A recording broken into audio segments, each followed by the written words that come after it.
The story begins with Seo Rin-ha, a renowned actress known for her extraordinary beauty and acting prowess. She is admired by many for her captivating performances on both stage and screen, effortlessly bringing complex characters to life. Seo Rin-ha's fame and talent have earned her numerous trophies, solidifying her position as a top star. Seo Rin-ha is surrounded by snow and a chilling coldness, perplexed by her unfamiliar surroundings on a snowy mountain. Confusion engulfs her as she tries to comprehend why she is in this wintry forest, dressed in inadequate clothing that offers little protection from the freezing temperatures. Only hours earlier, she had been preparing to shoot a scene near a cliff for a film. The set was meticulously arranged with cameras, chairs, and other equipment. Despite her manager suggesting the use of a body double for the risky scene, Seo Rin-ha had rejected the idea. Determined to challenge herself and earn more accolades, she had opted to perform the dangerous stunt herself. The anticipation and tension she felt were palpable, though she concealed it well. Taking a deep breath to calm her nerves, Seo Rin-ha reassured herself that the necessary safety precautions had been taken.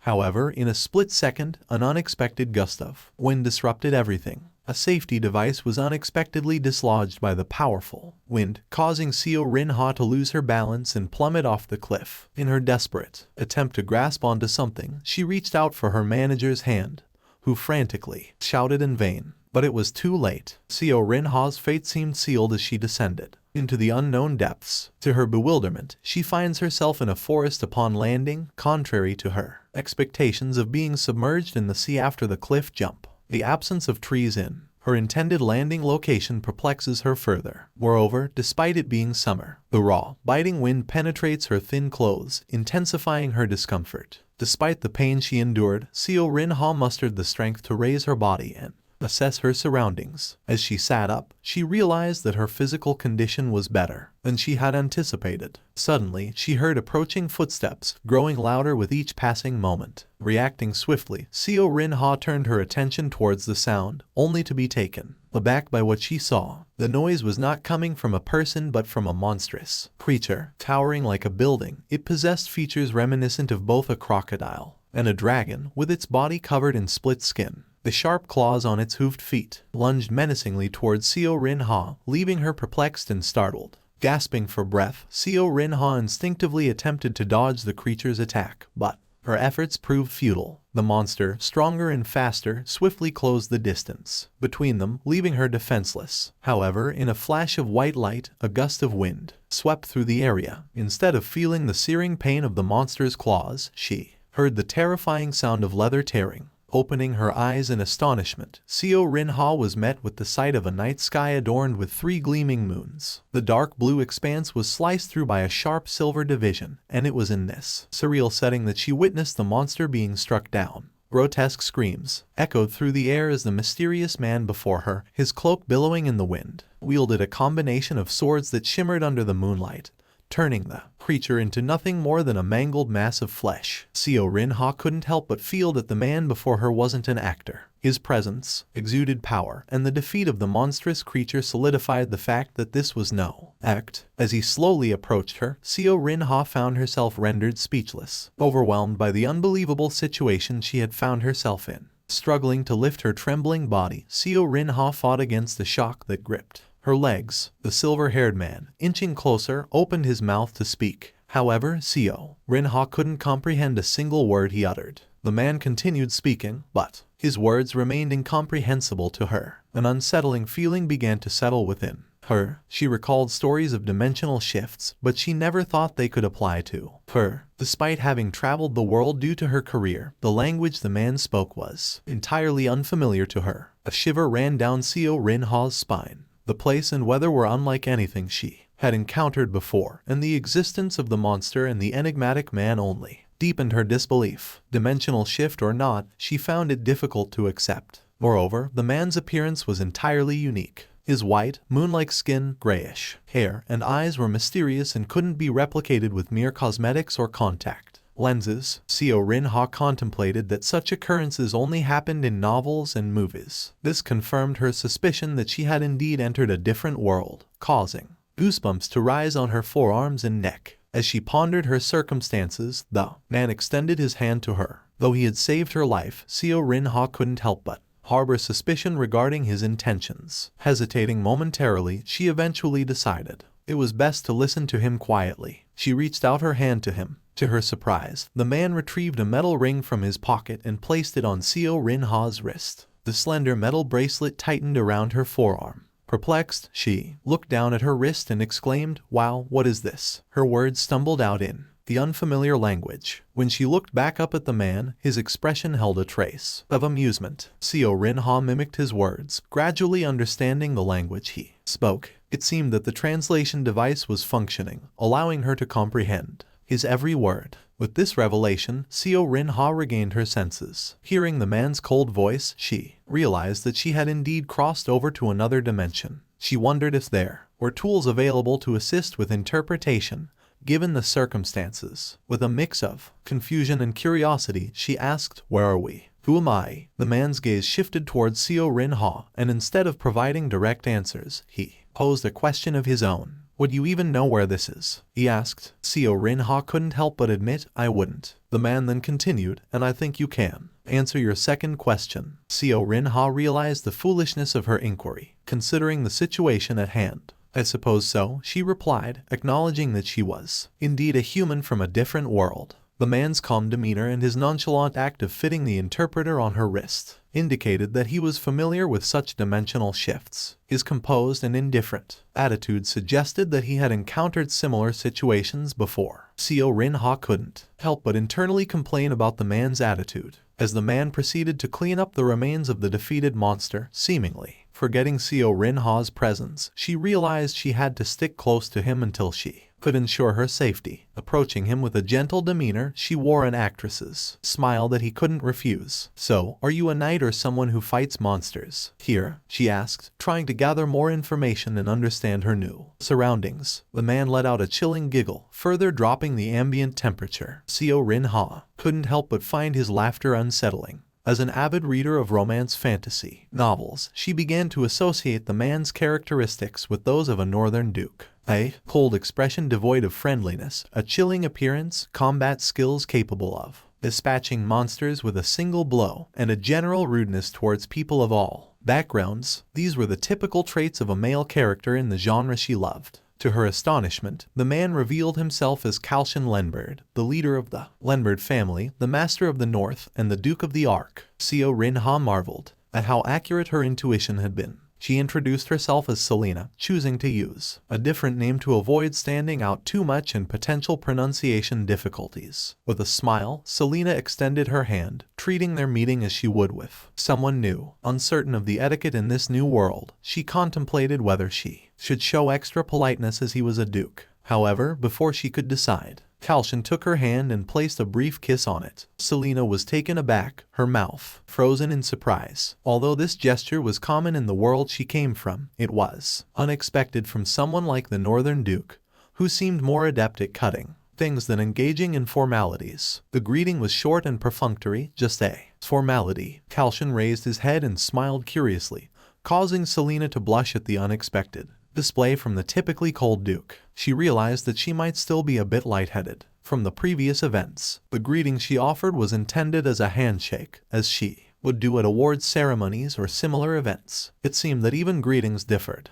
between worlds. "It seems you are a commoner, but you possess a noble spirit," Kalcion remarked, noting Selena's attire, which resembled that of a tragic heroine who had fallen into poverty. Selena explained that in the world she came from, there was no distinction or hierarchy. Among people, they were all considered equals. Kalcion appeared disappointed and momentarily lost for words at her response. "Did you expect me to be an aristocrat? That way, you would be more useful to me," he questioned, causing an ominous feeling to wash over Selena. She sensed that she was about to discover the reason behind her rescue and what might happen if she proved to be useless. A foreboding smile crossed Kalcion's face, sending shivers down Selena's spine. She had no chance to appreciate it. "If you want to leave this mountain alive, you will have to prove your usefulness. Otherwise, you're free to find your own way," Kalcion threatened, emphasizing the danger of the mountain, which was inhabited by monsters. Selena understood that this was a treacherous area where death could come unexpectedly and without warning if Kalcion wasn't there to protect her. Chapter 2. Selena couldn't help but see Kalcion as a cold and heartless duke, but she knew better than to reveal her thoughts. With no other choice, she agreed to Kalcion's proposition, knowing that she had to survive and escape this dangerous place. In a rush to prove her usefulness, Selena approached the situation as if she were appealing to a public audience, striving to survive above all else. To her surprise, Kalcion showed a flicker of interest when she mentioned her talent for acting. Selena proposed that she could become a world-class actress, skilled in various roles. Kalcion's interest was piqued, and he instructed her to demonstrate her acting abilities. Folding his arms, he stared at Selena with a serious gaze, indicating that she should portray a villainous character. Although Selena expected further explanations, Kalcion remained silent, his eyes silently threatening her to comply or face dire consequences. Calmly and without panic, Selena slipped into character, discarding her earlier expression of desperation. With her mouth wide open and her eyes filled with intensity, she delivered her lines, challenging Kalcion's authority and refusing to listen to him just because he had saved her. Caught off guard by Selena's act, Kalcion's reaction was not what she had anticipated. Something pricked Selena's stomach, wondering if Kalcion would accept her performance with a smile. Luckily, he wasn't disappointed, and Selena felt a sense of relief as her heart returned to its normal size. Her mouth no longer felt as stiff as before, and she exuded a more menacing aura befitting an antagonist. Selena rejoiced at the thought that her acting skills could still be useful in this new world, and might even save her life. Kalcion wasted no time and explained that if she could convincingly portray a villainous character, she would be suitable for the role of pretending to be his lover. However, he warned her that she would face numerous death threats. Dumbfounded and at a loss for words, Selena grappled with the overwhelming situation. Acting as Kalcion's lover seemed like a trivial matter compared to the looming threat of murder. She was already struggling to survive in this perilous world, and now she would be thrown into even greater danger. Connecting the dots, Selena realized that Kalcion must have enemies and trusted no one. Desperate for answers, she asked him what she would gain from taking on this job. Selena firmly believed in not working for free, no matter how scared or disadvantaged she was. This was a motto she lived by. However, Kalcion nonchalantly stated that the price for her life was the only remuneration she would receive. Selena's face turned pale, and she tried to convince him that she should be compensated for her loyalty and cooperation. In response, Kalcion offered Selena the luxury of residing in a castle where all her desires would be fulfilled, attended to by maids who would cater to her every need. Selena's eyes lit up with relief as Kalcion continued, giving her a glimmer of hope that she might be able to return to her previous life. Kalcion's final reward took Selena by surprise. She had never thought such a possibility existed. Her heart pounded with excitement. The Lenbird territory was situated in the dangerous and monster-filled northern region, beyond which only a great sorcerer had managed to cross dimensions. This was a motivation Selena couldn't ignore. With no work, memories, friends, or family in this world, it offered her hope. Happily, Selena agreed to the contract proposed by Duke Kalcion, despite the risks involved. Kalcion smiled at her agreement. This would be a two-person operation, a rare situation where he ventured into an operation himself. Together, they descended the mountain and arrived at the city walls. The group of knights stood waiting in front of the imposing wall, their eyes widening as they noticed Duke Kalcion approaching with a short woman in tow. Confusion filled their faces as they tried to comprehend how someone could have crossed the walls built to keep the mountain beasts at bay. One knight offered to separate Selena from Kalcion's grip, but the Duke adamantly refused, his nervousness betraying his usual composed demeanor. Dion, a gray-haired knight, stared at Kalcion with widened eyes, not easily flustered. It was expected that the decisive and seemingly heartless Duke would remain unruffled. Before they retreated, Selena proposed the need for a plan, emphasizing the importance of perfection in their operation. As an actress, she knew that immersing herself in her character was crucial. Forgetting momentarily about Kalcion's cruelty, she expressed her desire for a background story. Kalcion, not having considered this aspect, saw the value in creating a cover that would prevent people from growing suspicious about Selena's origin from another world. Together, they concocted a tale of Kalcion saving Selena from imminent danger and falling in love with her beauty at first sight. Selena skillfully hinted at their intentions, subtly weaving the narrative into the crowd's perception. Chapter 3. Selena realized that she needed to take action in order to make Kalcion connect the dots and understand their situation. With Kalcion's arm wrapped around her in the cloak, serving as a cover for her peculiar attire, Selena scratched her chin and glanced at Kalcion's unyielding face. Meeting his gaze, she saw his stoic expression remaining unchanged. It became apparent to Selena that Kalcion was emotionally dense, devoid of feelings, and terrifying, even when attempting to express different emotions. The Duke had never encountered a situation like this before and appeared weary. They needed to create a scenario where they appeared deeply in love with each other in order to deceive others. Contemplating their options, Selena proposed a new strategy. She suggested that instead of relying on Kalcion's rigid expressions, she would seduce him as part of their act. It would be a pretense, a way for Kalcion to immerse himself in his role. Selena declared that she would go into the forest and seduce the Duke, and without much thought, he accepted the plan, understanding the scenario to be that of Selena relentlessly pursuing him. Kalcion had no choice but to agree. Selena emphasized that Kalcion should play the role of being instantly smitten by her, adding more impact to the story and reducing suspicions. She further suggested that Kalcion should simply agree to whatever she said, allowing her to lead the conversations. This would convey the image that he was deeply in love with her, as others would see it. However, Selena realized that Kalcion remained clueless about love and took things literally. Frustrated, she agonized over how to make him understand. She wanted to instill that intense feeling of love within Kalcion, but he remained oblivious. Despite numerous trials and errors, the progress was minimal according to Selena's standards. It was as if she was speaking a foreign language that he couldn't comprehend. Selena almost cursed in her frustration, but she restrained herself, knowing that her life was at stake. She pushed herself to the limit, willing to do anything to make their act convincing. Kalcion, on the other hand, remained frozen and stiff even as the time for their performance was nearing. Selena whispered coded language, attempting to persuade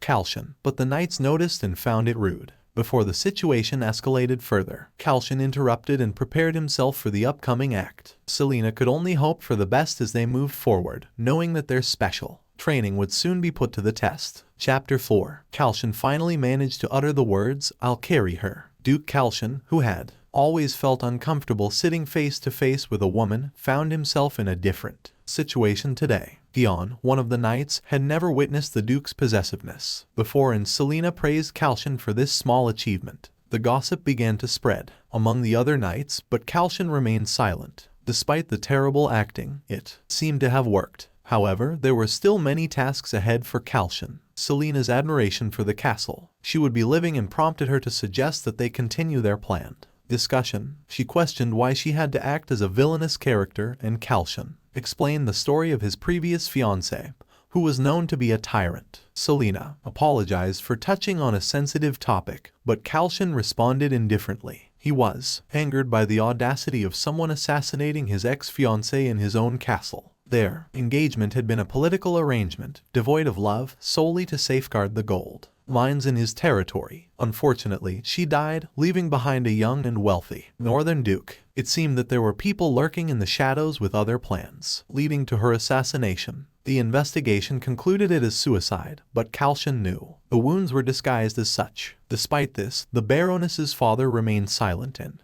didn't question the results. While they were discussing, a servant knocked on the door, interrupting their conversation. Selena and Kalcion exchanged glances, realizing they needed to hide Selena's outfit to conceal her secret. In that moment, an idea flashed through Selena's mind, a golden opportunity. She cunningly smiled, seeing the potential in this situation. The confused maid outside wondered why there was no response. The atmosphere in the room, once filled with a sense of crisis, had shifted. Selena reassured Kalcion, and he focused his attention on her as she slowly rose from her seat, taking a deep breath. It was time to act. Suddenly, Selena's voice reverberated loudly throughout the castle halls. She screamed, making sure everyone outside the room could hear. It was as if she was throwing a tantrum at Duke Kalcion, expressing her reluctance to have servants assist her in taking a bath and implying that the maids would join her. Selena had begun her acting career, captivating the audience as if she were on stage. Though Kalcion knew it was all an act, he replied casually, playing along.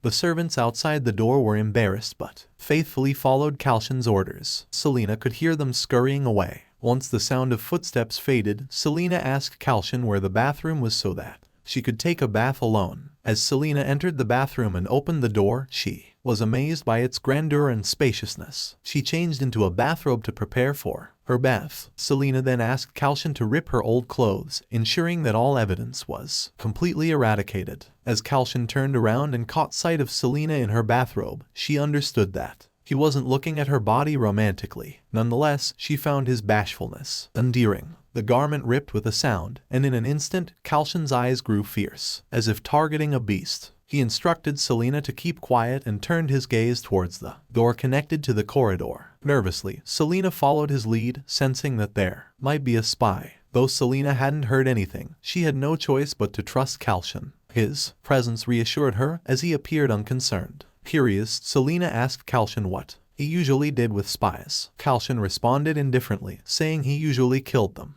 While Selena had grown accustomed to such violence, she was reluctant to witness any more deaths. Instead, she proposed using the spy to spread rumors, considering that the spy was likely one of the servants in the castle. Kalcion agreed with Selena's suggestion, though he couldn't help but acknowledge his atrocious acting skills. Selena frowned, pushing his chest, surprising Kalcion. However, Selena remained calm. She had done this act once or twice before. Responding in a professional manner, Selena emphasized the need to swiftly set up the situation before returning. Kalcion was bewildered. The title of a cold-blooded northern duke momentarily lost its significance, as he was pulled down by Selena, willingly going along with her act. The beginning was intense enough to captivate everyone's attention. Outside the door, Selena could sense a sudden surprise in the air. Even Kalcion was taken aback, sensing that the play had already begun on his behalf. Chapter 5. Caught off guard, Kalcion was suddenly pulled down by Selena. She told him that he should leave this to a professional, referring to herself. Sounds of clothes ripping,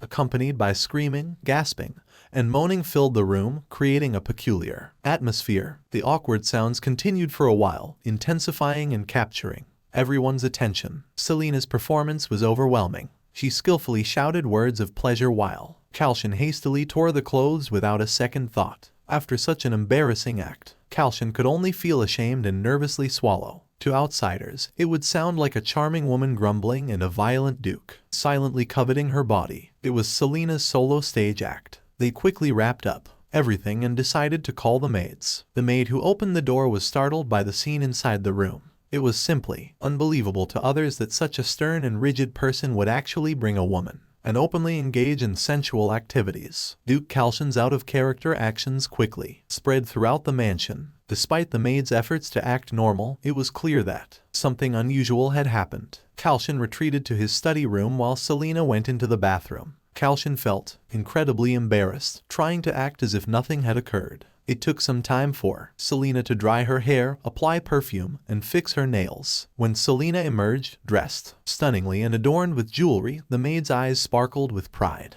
It seemed they had discovered the beauty that was hidden within their midst. It turned out that another maid named Jeanette had recommended this outfit, which happened to belong to Kalcion's mother. Selena felt it might be inappropriate and decided to consult Kalcion about it. Without knocking, Selena forcefully opened the door and entered the room. Selena rushed to him and hugged him tightly by the neck. Kalcion, trapped in her embrace, suddenly stiffened. This was the best way Selena could think of to silence Kalcion and calm the situation. Truthfully, Selena was tired and just wanted to eat and rest. She understood that Jeanette had used her influence, and she also noticed that Kalcion was dissatisfied with the dress. However, she didn't want him to punish any of his servants now. Her arms remained around his neck, and when she lightly scratched his back with her nails, Kalcion hastily nodded. Jeanette arrived and stood among the maids while offering her apologies for the mistake. There was no need to pretend to be gentle in front of anyone. This man was hers, and everyone, including Jeanette, should know it. Surprisingly, Kalcion spoke calmly, surprising Selena with his leniency towards Jeanette. As Jeanette bowed and exited the room, Selena observed her closely. Despite only meeting Jeanette for the first time, Selena sensed ill intentions and a hint of malice directed towards her. Afterward, Kalcion introduced Dion, the head of the knights, to Selena. He also revealed the plan to pretend to be lovers. Selena didn't mind the plan, as long as it served the operation. Without it, Dion would have suspected that Kalcion was genuinely interested in Selena. Dion was the only one who believed that Selena truly had feelings for Kalcion, so he suspected her acting to be authentic. However, Selena denied the accusation, stating that she would never develop romantic feelings for Kalcion. She emphasized that she was merely a being from another dimension who wanted to return to her own world. Selena also added that Kalcion wasn't the gentle and kind type that she preferred. As Selena continued her explanation, her focus was on bending the perception of injustice. She concluded that if even Kalcion's closest ally, Dion, couldn't distinguish whether her acting was real or not, then she was doing a good job. There would be no signs or indications when Selena acted, and they needed to go with the flow. Once the briefing was finished, Dion left the room, and all the maids were told to leave as Kalcion had something to discuss with Selena. He warned her about the possibility of a spy lurking anywhere, advising her to be cautious at all times. Selena had always been aware of the potential for spying due to her previous high-profile life. Kalcion's second warning was to not act when they were alone together. However, Selena refused. She believed it would be better if Kalcion grew accustomed to her acting on a daily basis. Despite feeling a twinge of pain at her disagreement, Kalcion had to focus on more pressing matters. Selena's presence had already started to impact the people around Kalcion, causing them to act differently. Acknowledging this, Kalcion knew that Selena's presence would reveal things that he could never see with his own eyes. Selena also inquired about the people she should watch out for, and Kalcion vaguely mentioned someone who made him sick and annoyed. When they were around, Selena became curious about who could bother Kalcion so much. Was it a fierce lady known for her violent behavior or a cunning noblewoman recognized for her devious schemes? The next day arrived, and a loud voice calling Kalcion echoed throughout the residence. Selena would finally meet the person Kalcion had been talking about. A petite woman pushed her way through the servants. It was Infernal, dressed in a bright pink frilled garment that accentuated her vibrant hair. She was the first suspect that Selena would encounter. Chapter 6. Selena was taken aback by the presence of Infernal, a woman who appeared overly cheerful but may hide a venomous personality. Unlike a fiery or crafty lady, Infernal was straightforward and aggressively pushed her affections towards Kalcion. Selena couldn't help but feel shocked by this noisy and unexpected woman. Infernal started chattering non-stop as soon as she approached Kalcion. Her joyful and loud personality amplified her clinginess towards him, causing Kalcion to sigh in exasperation. The most suspicious thing was how quickly Infernal appeared in Kalcion's life. Just a month after his ex-fiancée was killed, it seemed like Infernal had her eyes set on taking the empty seat next to Kalcion. But why would anyone be willing to become Kalcion's fiancé when it meant risking their life? Infernal was no exception. Selena couldn't help but suspect Infernal as a potential murderer. Perhaps she had ordered someone to carry out the killing, considering her confidence. However, this didn't necessarily mean that Infernal had performed the act herself. She could have orchestrated the murder from behind the scenes. Selena remained cautious of Infernal, the first potential killer. Kalcion also tried to avoid her as much as possible, but Infernal's persistence was relentless. She wanted to comfort Kalcion for the loss of his ex-fiancée. After a moment of silence, Duke Kalcion glanced at the intruder and turned around. Walking away, Selena followed suit, but Infernal's whining continued as she tried to keep up with their pace. Determined to escape her, Kalcion and Selena quickened their pace, but Infernal still managed to catch up. Selena grew tired along the way, and Infernal took the opportunity to criticize her. Despite Kalcion's continuous rejections, Infernal remained unyielding. One rejection meant nothing to her. On the surface, Infernal appeared as a clingy noble lady head over heels for Kalcion, but her true colors were starting to show. Selena met Infernal's intense gaze, armed with thorns in her eyes. Smirking, Selena, who was pretty on the outside but harsh on the inside, buried her face into one side of Kalcion's chest and began acting cute. She bent her words to emphasize her ego and took the psychological battle to another level. Purring like a cat and rubbing her cheeks against Kalcion's arm, Selena engaged in an easy and childish battle of wits. Infernal's eyes flashed intensely as she encountered a skill similar to her own. Gripping her dress tightly, with trembling fists, Infernal got closer to Kalcion. Observing all their expressions, Kalcion, who had endured the situation, finally fled, dragging Selena away with him. As they distanced themselves, Selena turned back and stuck her tongue out at Infernal, mocking her victory in the battle. However, instead of a defeated opponent, an angry voice was heard. It seemed like the Duke had abandoned the child and ran away as soon as Infernal disappeared from their view. Simultaneously sighing in relief, Selena and Kalcion realized that Infernal was a stubborn opponent. Selena concluded that she didn't expect to encounter such a formidable player. Right from the beginning of this game, Infernal, the daughter of a count, proved to be a tiring person for Selena to deal with on a daily basis. Duke Kalcion acknowledged that while Fonel was unique, Selena would encounter even more unique and eccentric individuals as she entered noble society. Understanding the challenges that lay ahead, Kalcion agreed to Selena's request to renegotiate the terms of their contract, albeit jokingly demanding 100 times more privileges. Deep down, Selena knew that she would be facing more trouble from now on, and wanted to be compensated accordingly. Entering the noble society meant facing stifling rules and regulations, where even peripheral dukes were not truly free. Selena understood that she had to strengthen her position and take careful steps in the midst of being perceived as the weakest in order to find the criminal. A single misstep could lead to death, so she had to exercise extreme caution. Overthinking the challenges ahead, Selena lost her appetite. She watched Kalcion eating, and suddenly came up with an idea. Calling out to Duke Kalcion, she presented her foolish idea and playfully asked him to let her have a bite of his food. Bored and wanting to flirt with Kalcion, Selena smiled craftily at him. Shifting her chair and requesting his assistance, she continued to test his patience. She ordered Kalcion to cut the meat into bite-sized pieces and even signaled for him to feed her. Smiling and acting cute, Selena opened her mouth like a baby bird, causing a strange pressure to build up in Kalcion's chest. Unbeknownst to them, the servants in the castle silently observed their interactions. Kalcion, struggling to maintain his composure, convinced himself that this wasn't a difficult task, just something he wasn't accustomed to. He carefully prepared the food and handed it to Selena. Selena, still playful, eagerly snapped at the fork and enjoyed the food. It seemed that her appetite had returned, and she appeared satisfied with just one bite. She then began ordering sweets, while Kalcion couldn't help but feel a warm sensation spreading to his earlobes as he gazed at Selena. Chapter 7. Kalcion set down the table he was holding, lacking the courage to continue eating with the same fork. Selena, now feeling dejected and confused, couldn't understand why.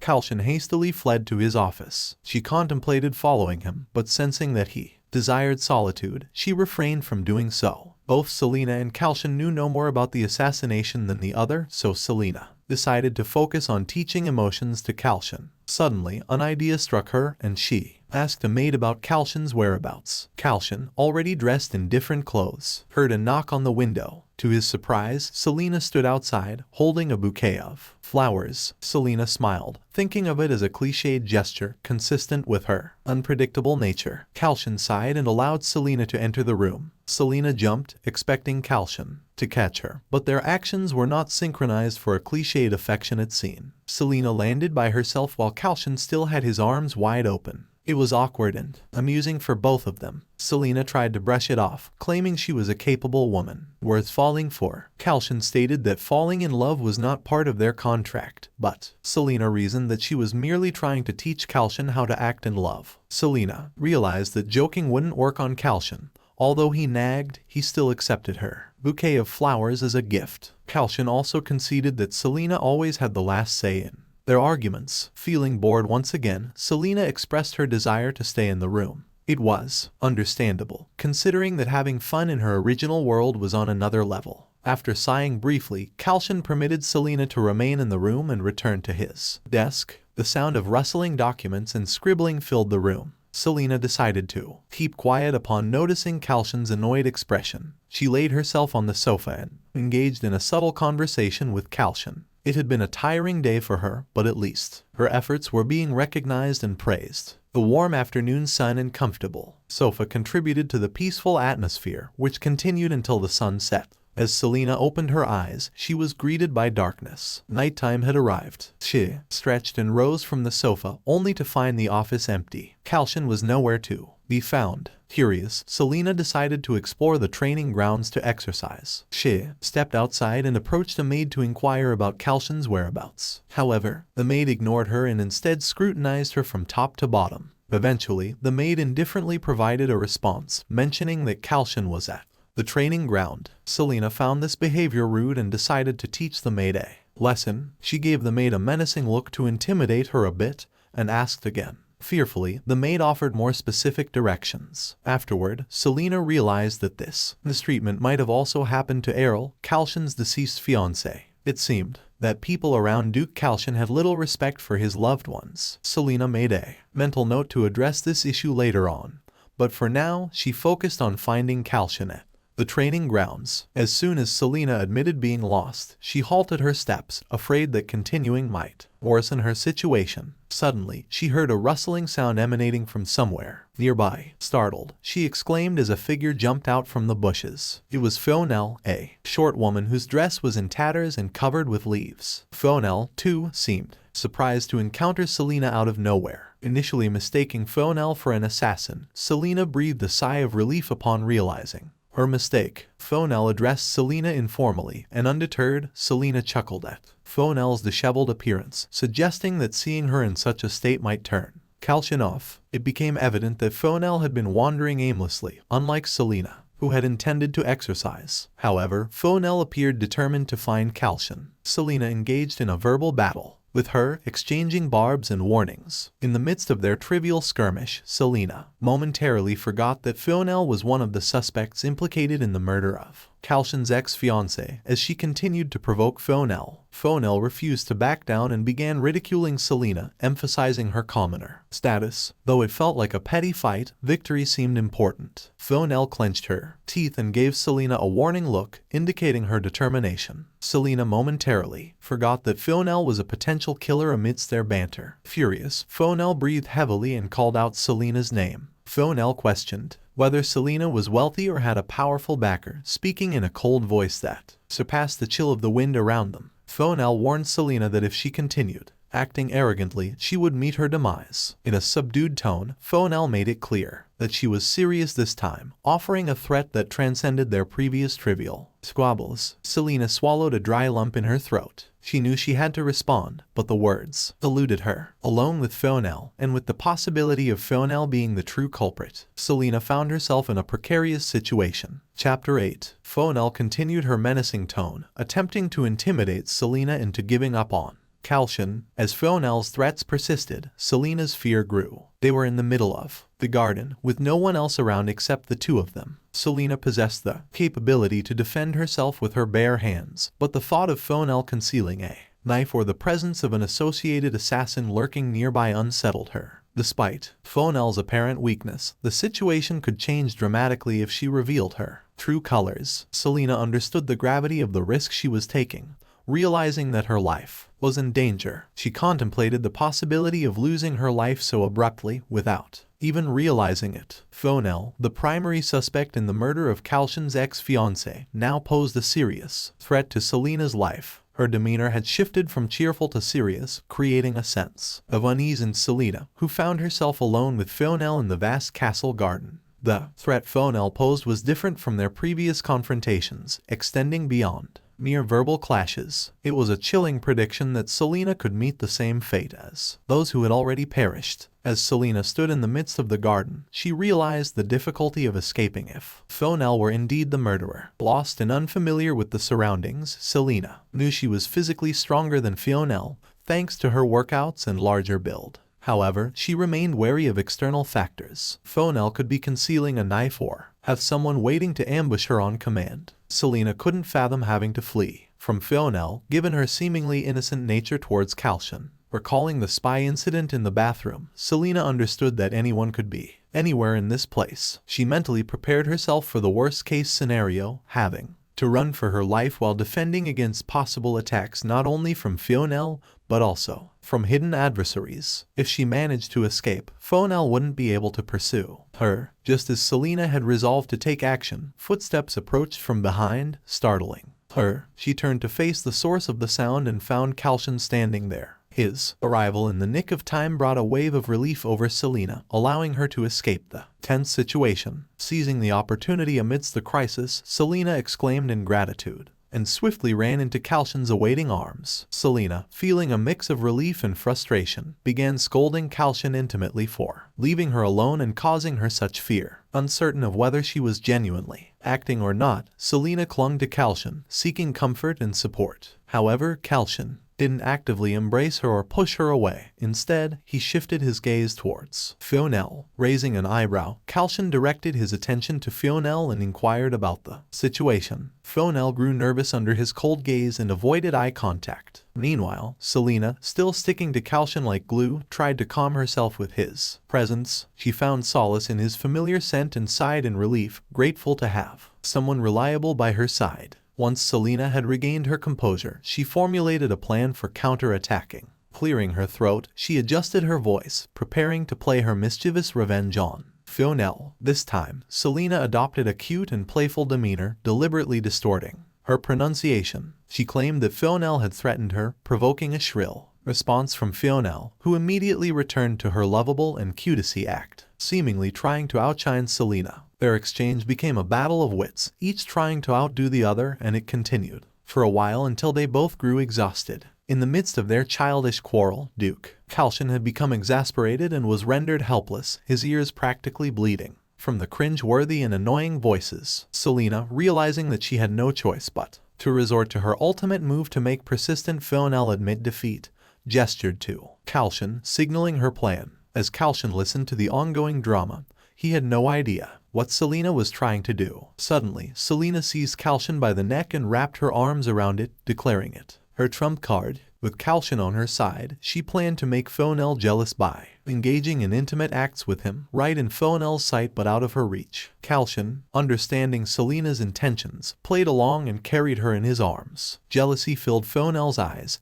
but Kalcion remained resolute. He insisted that infernal retire to her own room without providing any further explanation. With determination, Kalcion led the way to his room, carrying Selena in his arms. Of course, Selena couldn't resist sticking her tongue out to tease infernal, relishing in her victory. Lady infernal could only curse under her breath, vowing to get back at Selena in the future. Upon arriving in Kalcion's room, Selena recounted the events to him. She mentioned infernal's comment about someone already being dead, expressing her confusion and concern. Kalcion's eyes widened upon hearing her words, and he responded in a low voice. Selena revealed to Kalcion that she believed infernal truly intended to kill her, even if she may have hesitated in the moment. From Selena's perspective, she stressed that she was stronger than infernal, having grown up in a different environment. However, Kalcion disagreed, asserting that both of them were small in his eyes. He acknowledged the possibility that infernal might have a concealed weapon or someone to carry out her plans. As Selena continued to voice her complaints and analyze the situation,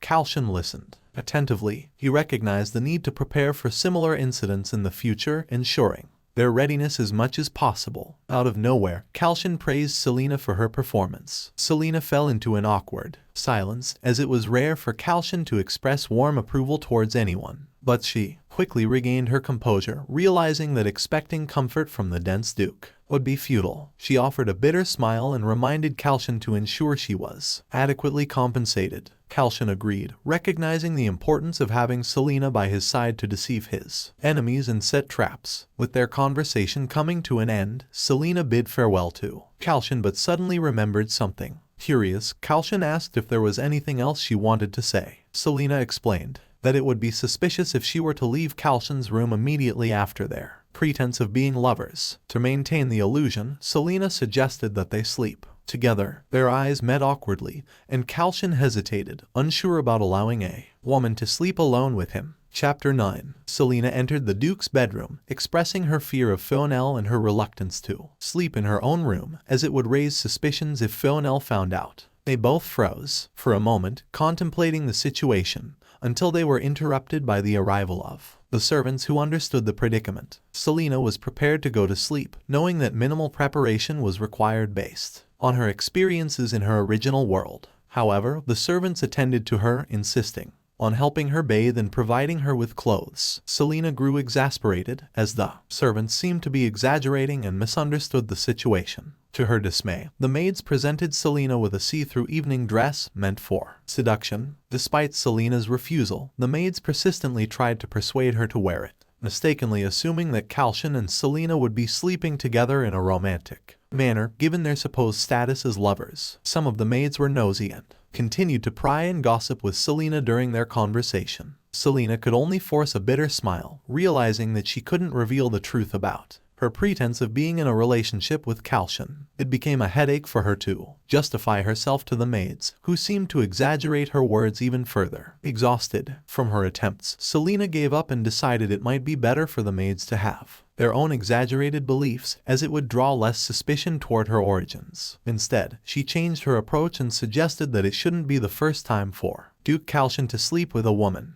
However, one of the maids disagreed, leading Selena to believe that Kalcion, being a handsome man with wealth, would have women willingly throwing themselves at him. The maids explained that it wasn't the case at all. They described Kalcion as someone with poor interpersonal skills and a cold personality, which made most women stay away from him, with the exception of a few, like infernal. Moreover, they revealed that Kalcion had no interest in love and would rather focus on slaying monsters. Understanding that the situation was unavoidable, Selena convinced the maids to prepare a normal sleeping dress for her, assuring them that she would return to Kalcion's room. It would appear strange if the servants found them sleeping in separate places the following morning. With the matter settled, Selena retired to her temporary sleeping quarters, wearing a more suitable attire, ready to spend the night in Kalcion's room. As Selena entered the Duke's bedroom, she was astonished by what she saw. Kalcion was lying in bed, surrounded by flowers, with a rose in his mouth and a glass of wine in his hand. The dense Duke had no idea and was simply following the servant's instructions. Selena couldn't help but burst into laughter. The romantic situation she had expected turned out to be hilariously funny. It seemed that Kalcion had no understanding of the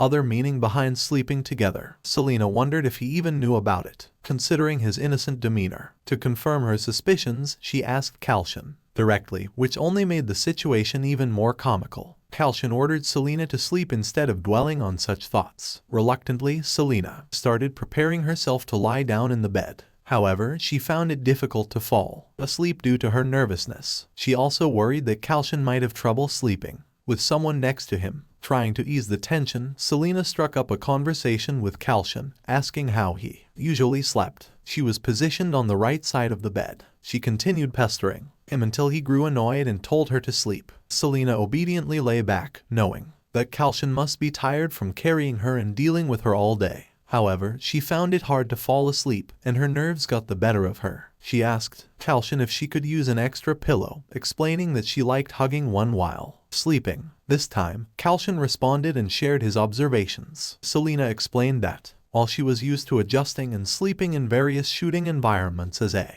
global actress, this was her first time being alone with a man in such an intimate setting. Kalcion's dry response didn't help alleviate Selena's nervousness. She found it surprising that her only concern was being in the Duke's bedroom, where there was only one bed, and Kalcion was a man. Selena attempted to lighten the mood by teasing Kalcion, suggesting that he sounded like a playboy. His flustered reaction caused him to sit up in bed, while Selena burst into laughter. Kalcion apologized for his comment about her first time, realizing it might have been rude. Selena let it go, understanding that he didn't fully comprehend a lady's preparations for bed. However, despite trying to forget the misunderstanding, Kalcion's serious expression still weighed on her. Selena sat up, and Kalcion praised her acting skills, stating that she had done so well that he felt like he was being seduced. It was an honest compliment, as Selena had always played her part except for when she was alone with him. She rolled over to the right side, smiling at his praise, but she tried to brush it off to avoid further awkwardness. Selena expressed her determination to do her best moving forward,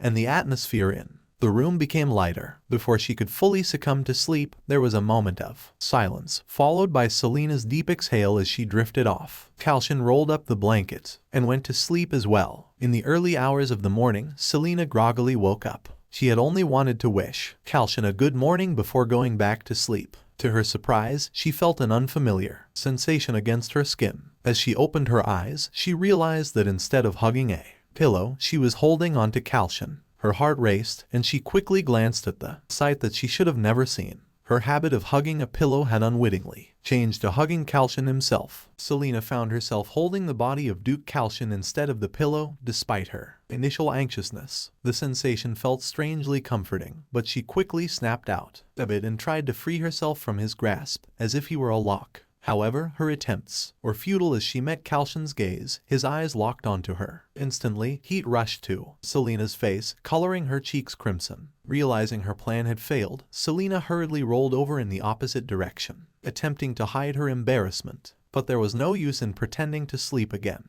as Kalcion quickly pointed out that he knew she had already woken up. Selena sheepishly admitted defeat, stating that she should really sleep on the left side of the bed next time. Kalcion smiled in response and promised to keep it in mind. An announcement resonated throughout the castle, informing everyone that a noble lady named Rosalind was about to arrive. Selena and Kalcion were already waiting to welcome The new guest, Fonel, the daughter of a count, joined them, eager to participate in welcoming Lady Rosalind. Such gestures of honor and respect were customary when receiving nobility. Upon hearing of Rosalind's arrival, Fonel immediately ordered the maids to assist her in preparing her dress. After careful preparations, Fonel joined Selena, Kalcion, and the others to extend their warm welcome to Lady Rosalind. The occasion called for a grand and luxurious celebration, as they anticipated the arrival of both Fonel and Rosalind. Selena found it amusing how Kalcion seemed helpless against Fonel's clinginess. However, their attention quickly shifted as Rosalind arrived. As Rosalind gracefully descended the carriage steps, a delightful floral fragrance filled the air. Standing before Kalcion, her serene smile deepened, creating an illusion of an early spring.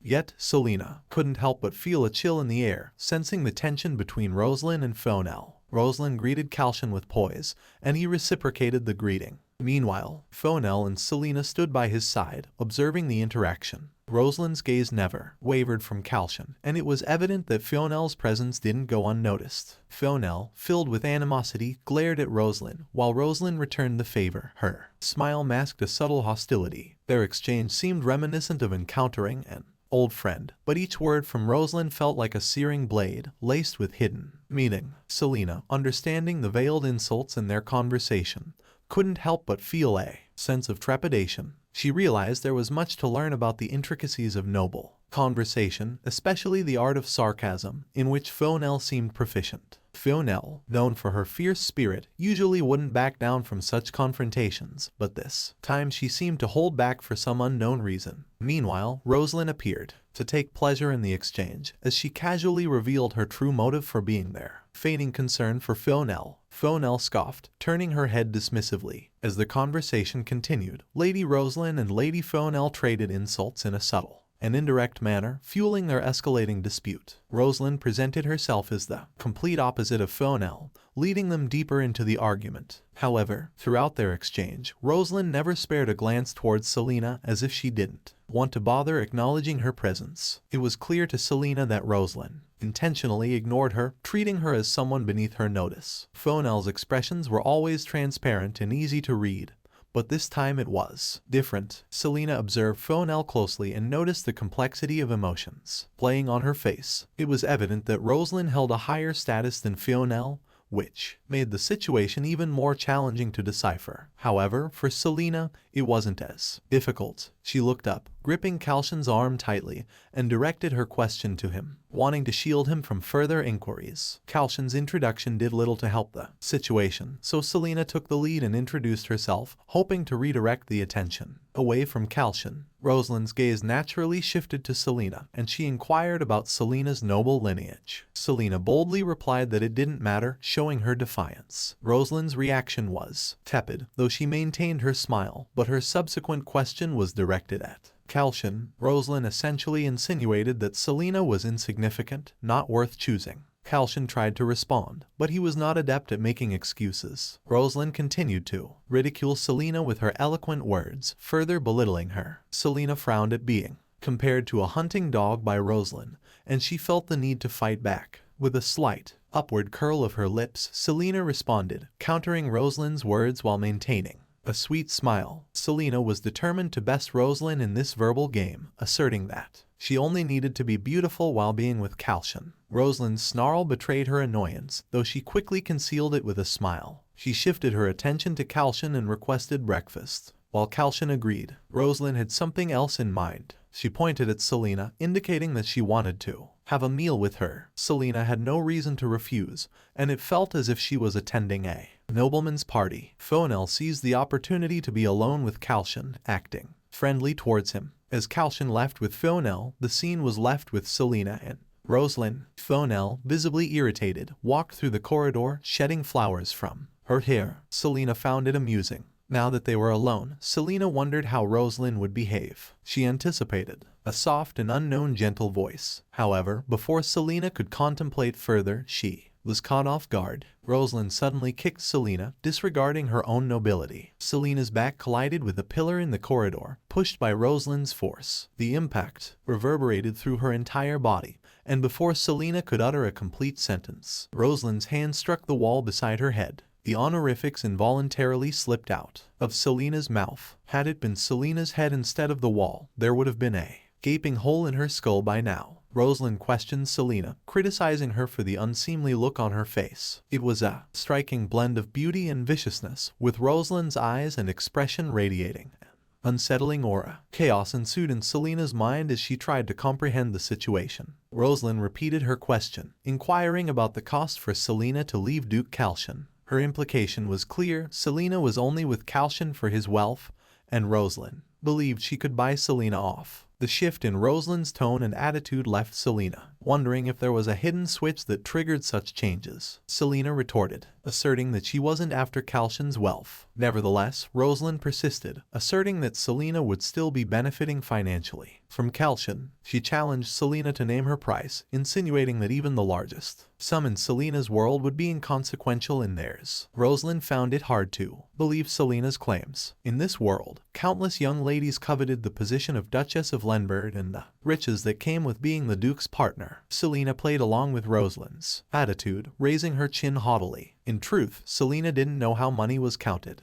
in this world, but she didn't see the need to familiarize herself with it. Panicking at Selena's unexpected response, Rosalind stumbled. She had never been in a situation where she had to negotiate before. Selena further strengthened her position and challenged Rosalind to buy 100 dresses identical to the one she was wearing. Selena believed her dress held exceptional value since Kalcion's mother had worn it. Rosalind's expression wavered once again, indicating that she was aware of the dress's significance. Selena didn't know the currency of this world, but she could sense the rarity of such a dress. However, Rosalind replied that she could afford it. Selena felt tempted by Rosalind's offer, but she reminded herself of Kalcion's promise to help her return to her own world safely. If it weren't for that hope, she might have accepted Rosalind's proposal. However, she couldn't back down in this situation and be honest with herself. Rosalind's anger was palpable, stirred by Selena's perceived greed and shamelessness. Selena paid no mind to it and continued to goad Rosalind, urging her to offer enough money for Selena to leave Kalcion. Rosalind's expression relaxed, seemingly confident that Selena wouldn't be able to refuse her. A grin appeared on Selena's face as she pondered her next move. Then, without hesitation, she declared that she wanted Duke Kalcion's heart. The surrounding temperature seemed to drop instantly by 10 degrees, and Rosalind's cold eyes chilled Selena to the bone. In a low voice, Rosalind responded, freezing the air around them. Undeterred, Selena calmly affirmed that she wasn't joking. Selena expressed her desire for everything, the position and the Duke's heart, and challenged Rosalind to match the price. Under her breath, Rosalind cursed, frustrated that Selena couldn't comprehend the gravity of the situation. Rosalind warned Selena about the dangers that come with coveting the position of the Duchess in the Lindbergh territory, where many would go to extreme lengths, even resorting to murder. Rosalind emphasized that Selena shouldn't even attempt to compete since she lacked power and wealth. However, Selena saw a different perspective in Rosalind's words. Why would Rosalind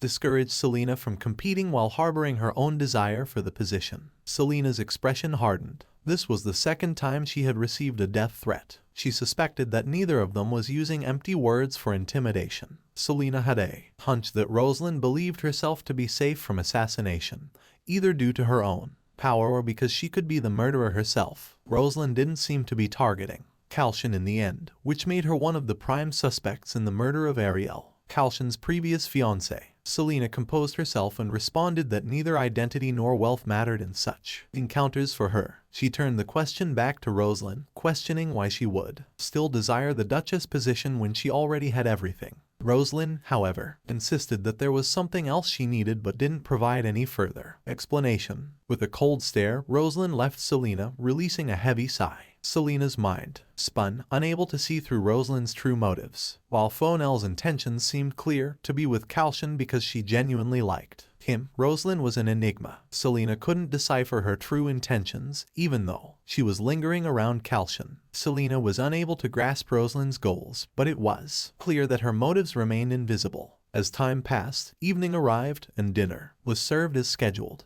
The long dining table was adorned with a wide variety of dishes, enough to satisfy with just a single bite. Up until now, Selena had always dined alone, but in this new world, she found herself eating with others at a sumptuous feast to welcome Fonel and Rosalind both of noble status. However, Selena was unfamiliar with the noble's table manners. Dozens of dishes adorned the table, each with its own specific way of being eaten. After a few moments of attempting to imitate the others, Selena gave up. It felt more embarrassing to clumsily mimic their manners. Instead, she ventured to choose dishes that seemed appealing, without copying the others. As Selena enjoyed her meal, her attention was drawn to the two women sitting across from her. They were donned in elaborate, extravagant dresses, and their gazes gradually shifted towards Selena as she took a bite of bread. Lady Rosalind took the opportunity to berate Selena for her lack of table etiquette. Selena glared back at her, but Rosalind went on to remark that Selena's eating manner resembled that of a beast from the mountains. Lady Rosalind smiled condescendingly, barely concealing her hostility towards Selena. Selena contemplated stirring up chaos like a beast but decided against it, considering they were surrounded by food. Rosalind's words continued to lengthen, disturbing the silence. At the table, she persisted in claiming that Selena was no different from a beast, much like Fionel's pet, due to her lack of proper dining manners. Fionel chimed in, setting her utensil down with a frown, and agreed with Rosalind, suggesting that Selena and her pet should eat separately since they were not the same. Essentially, they were comparing Selena to Fionel's pet and even to a beggar on the side of the road. Rosalind seized the opportunity to mock Selena, as it seemed that they were both united in insulting Selena. However, little did they know that Selena had already anticipated their predictable behavior. She smiled and fired back at Rosalind, informing her that if she were truly a beast, she would not be content with mere breadcrumbs. As Selena spoke, implying something beyond her words, she suddenly slammed her hand down and impaled a piece of meat on the table. Lady Rosalind was taken aback and a tinge of fear crossed her face. Undeterred, Selena continued, stating that she would much rather sink her teeth into Rosalind's neck, given her beastly nature. Holding the piece of meat with a smile that carried a hint of menace, Selena made her point.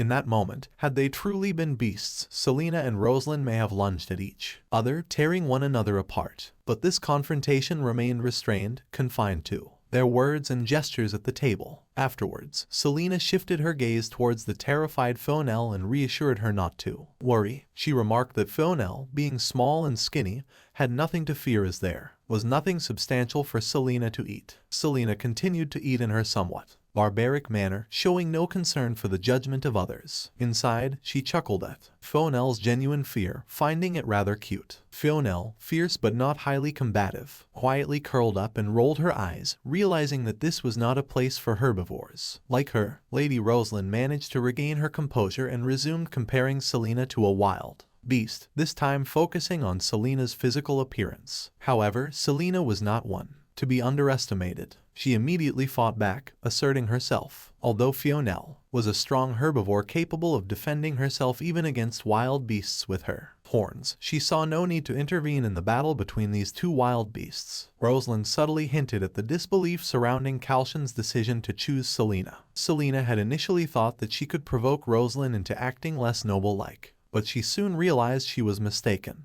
However, their squabble was abruptly interrupted by a voice that commanded everyone's attention. A big wave of silence washed over the room. It was Kalcion who spoke, declaring that Lady Rosalind was the princess of the Fiolan Kingdom. Kalcion revealed that in the past, the Lenbird Kingdom had proposed a marriage alliance to Fiolan before the discovery of the gold mines. However, Fiolan had declined the proposal. Kalcion pointed out this historical fact, much to Rosalind's attempt to reason against it, but Kalcion remained unconvinced. Selena heard this information for the first time and found it amusing. Kalcion further stated that Rosalind's status was inconvenient for him and that he preferred slaying monsters over engaging in politics. He stared at Rosalind with unwavering eyes before calmly returning to his meal. He added that he felt more at ease with a wild beast, referring to Selena. As a result, Kalcion brought up facts that nobody else knew and launched a preemptive attack. Rosalind was left speechless. Selena couldn't help but grin and playfully pretended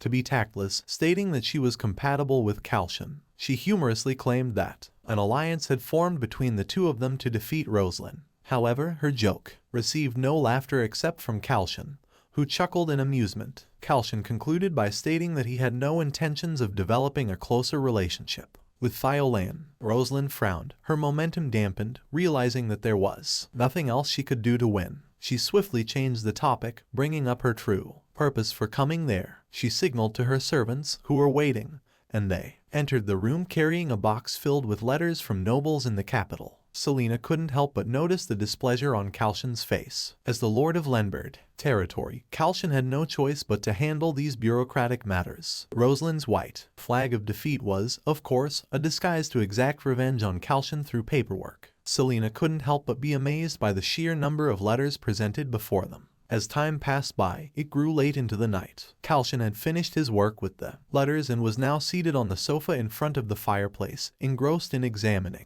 the contents of the box. Outside his room, the sounds of laughter and liveliness could be heard, emanating from Selena and the maids who were enjoying themselves. Finally, Selena entered Kalcion's room after some encouragement and a gentle push from the maids. Unconsciously, Kalcion lifted his head, his expression hardening as he caught sight of Selena. In an effort to control her flushed face, Selena tensed her facial muscles, trying to maintain her composure. She was wearing the nightdress that the maids had persistently recommended, despite her embarrassment. Selena explained to Kalcion that it was the maids who suggested the dress. However, Kalcion appeared indifferent to her explanation. His intense gaze, filled with heat, followed her every step. The nature of the garment exposed parts of her glowing skin as the fabric swayed. Selena believed she was the only one feeling embarrassed, so she tried to brush it off. Approaching him, she sat on the sofa next to Kalcion, her eyes dropping to the letters in the box. Selena had continuously refused to wear the enigmatic nightdress,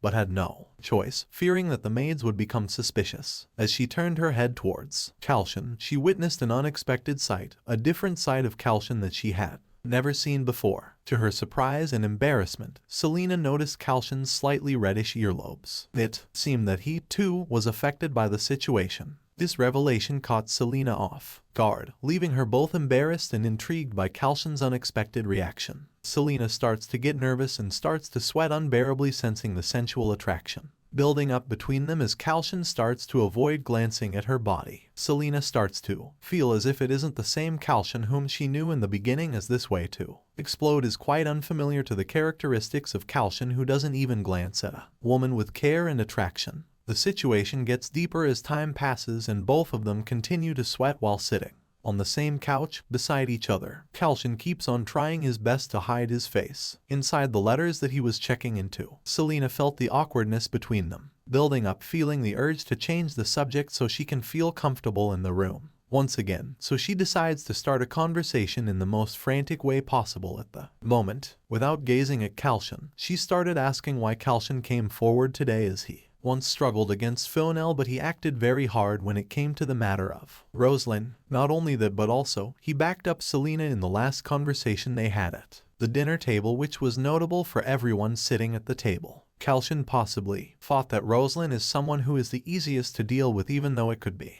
rude coming from him, as she still belongs to a high-status family compared to Fionel, which makes her quite untouchable. Selena assumes that the possibility of the family rejecting the proposal in the first place must have been the issue, to which Kalcion agrees without even thinking twice, as it is the only truth she deserves to hear. Kalcion remarks on the fact that his mother was a woman who was greedy for reputation, which made her want Kalcion to marry a central noble so he could get into the social world instead of ignoring the politics in it. But it was the most problematic topic that he wanted to avoid all these time. The fact that Lenberds live on the frontier of the kingdom despite being filthy rich at the same time. The thought of living inside the life of politics seemed like a better idea to his mother, which made her feel like it would have been better if her son had a relationship with Thioland's most famous and beautiful daughter, but unfortunately, her plans failed quite abruptly, as the family of Rosalind thought that he would have been an incomparable person with her. The most problematic way. Selena praises his way of still reminiscing the facts that happened in the past and praised him for remembering to take revenge on Rosalind, while Kalcion claims that it is never easy for him to forget grudges, as it is the usual way of dealing with issues for him. Selena holds her face toward Kalcion, commenting that it might have been resentment instead of regrets, which flips Kalcion the worst way possible, since she wasn't thinking of that kind of possibility. Kalcion lashes out, speaking why would Selena choose no other word instead, and has chosen regret, while Selena wonders to herself why Kalcion would be this mad all of a sudden, since it is not like him to react to such a small issue. But she presses on the situation, keeping the balance, reminiscing the fact that Rosalind was a famous and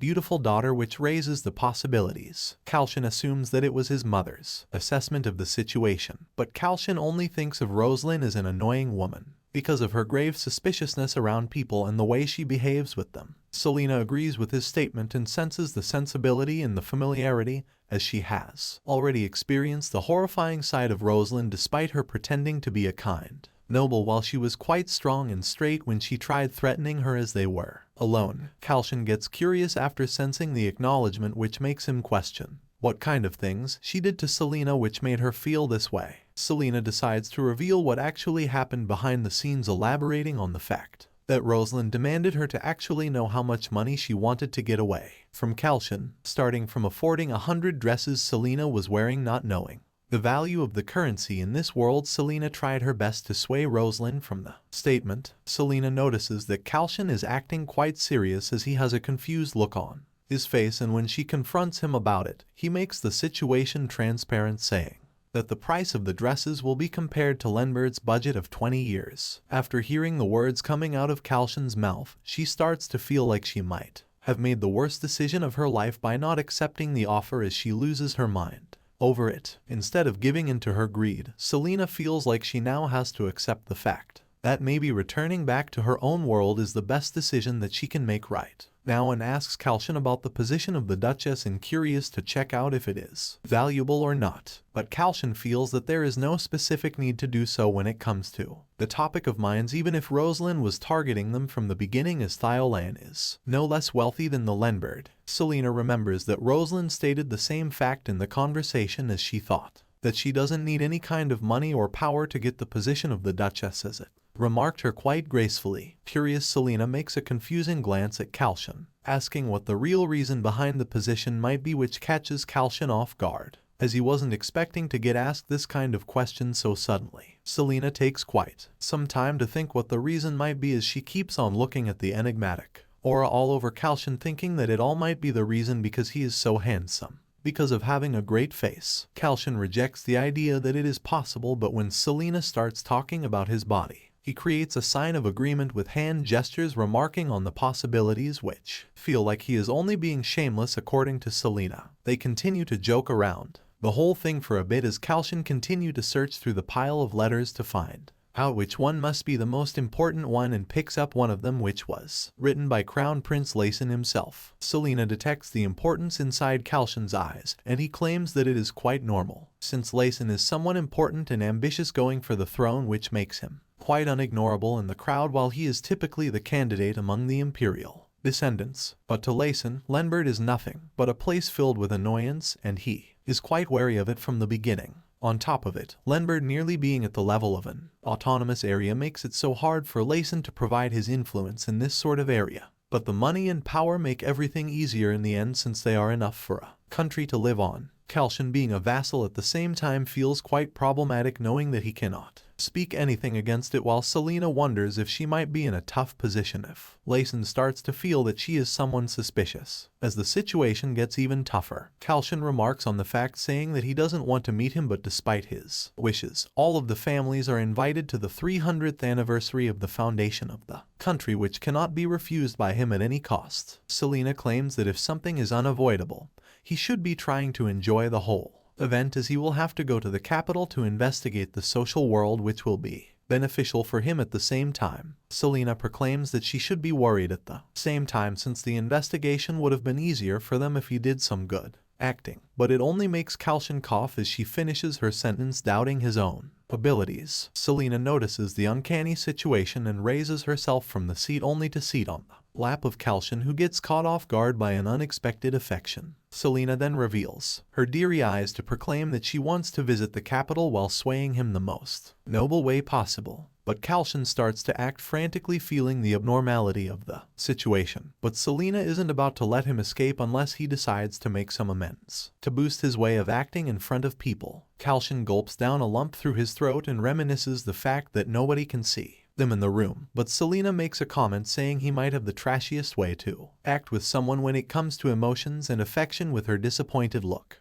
She doubts if he can be strong enough to deceive people properly, which makes it tougher for him, and the fact that he should practice regularly is quite noteworthy. Selena points out that she talked about going with him to only match the phrase, but he made a disappointment out of himself by not being able to act properly. They then reminisce on the fact that they will have to attend the event together in the capital anyways, and Selena remembers that it is their time to sleep since it is almost midnight. Selena decides to sleep on the bed while commenting that he should keep up with his work, promising to have a conversation the next day after waking up. Kalcion keeps on thinking while flustering on his own while being confused at the same time, feeling that he is about to go crazy considering everything that is happening to him. As soon as Selena presents herself in front of Lady Rosalind, she is quite astonished to see what Selena is wearing currently, but she decides to do it anyway since Lady Rosalind demanded her to meet her despite her issues. Selena remarks on the fact that Lady Rosalind was truly arrogant about her role, so she made her do something like that out of spite for no reason at all. Lady Rosalind then starts to claim that she is acting rude, as even being rude has its own limits,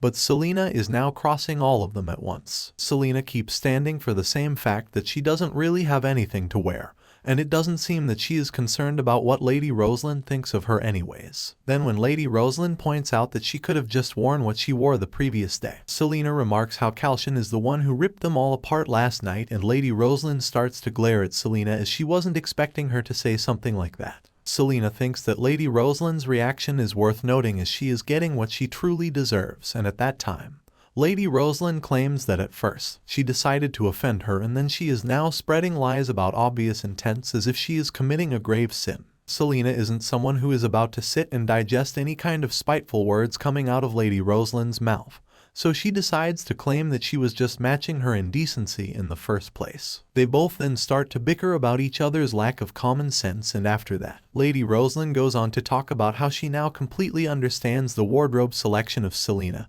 as she thinks of her only as a poor woman who doesn't have money to buy dresses. Selena doesn't seem to think about it as much, and she goes on to fire back at her opponent, saying that Lady Rosalind shouldn't be getting her nose into the Duke and her personal matter, as she is the woman who was brought in by the Duke in the first place while he still stands beside her in this case. Selena then remarks how they are now about to be seeing each other more often, and Lady Rosalind doesn't seem to understand her words, as she knows that she is about to leave in a while to reach her own destination, which will make it quite hard to meet each other. But it seems that Selena was indicating the fact that they are soon about to meet each other in the capital, as she will be going to the capital as the Duke's partner in the current year's celebration of 300 years of the National Founding Day. Selena then bickers at Lady Rosalind, asking if she is about to retire from society, and Rosalind is now frustrated to hear that Selena is the one who is about to accompany the Duke and no one else. Selena also points out the fact that she is quite taken care of by the Duke, as when she begged him for a while, he decided to take her with him on that occasion. When Selena finishes her comment, Lady Rosalind claims that she is having a hard time digesting the fact that Kalcion gave up on his dignity to let Selena accompany him in the matter, which only makes Selena laugh as she continues to make sexual remarks about both of their private matter. Lady Rosalind then stands up from her seat by banging on the table with her hands, as Selena made such a crude comment about the Duke and herself as if she is some sort of harlot.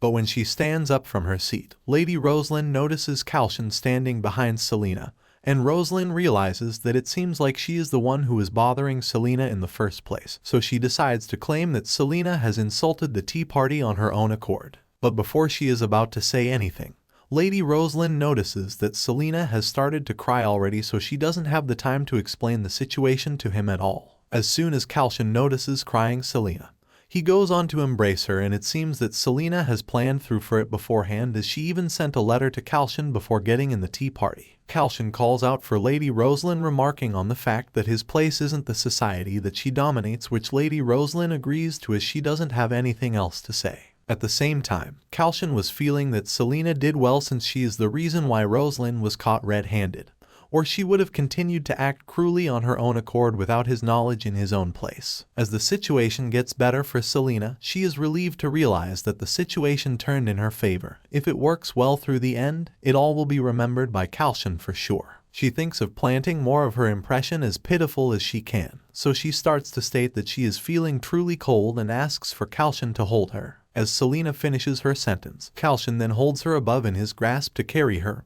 and remarks to Rosalind saying that the tea party has finally ended, which feels like a total victory for Selena, who is now smiling alone, wondering if she has to lay the last attack. While Kalcion is moving on, Selena glares right at Lady Rosalind to get out her middle finger to provoke her even more, remarking a huge screw you on her face, which gets Lady Rosalind feel the worst way possible, as it truly hurt her ego. Then as Kalcion and Selena move inside their room, Selena starts praising Kalcion for improving so greatly in such a short amount of time, as he came right away at the right time. Not only that, but also, he was able to make Rosalind his enemy, as he rescued Selena in the end by holding her close, which put a small grin on Kalcion's face. After dropping her on the bed, Kalcion announces that he called in the tailors to make some dresses for her, which feels too soon for Selena, as she relayed the message through the morning letter. Kalcion seems to be making it fast, as Selena only has to wear the nightgown and continue wandering around the mansion wearing revealing clothes for the whole time, creating awkward situations. Then Kalcion gets serious for a second and begins advising Selena,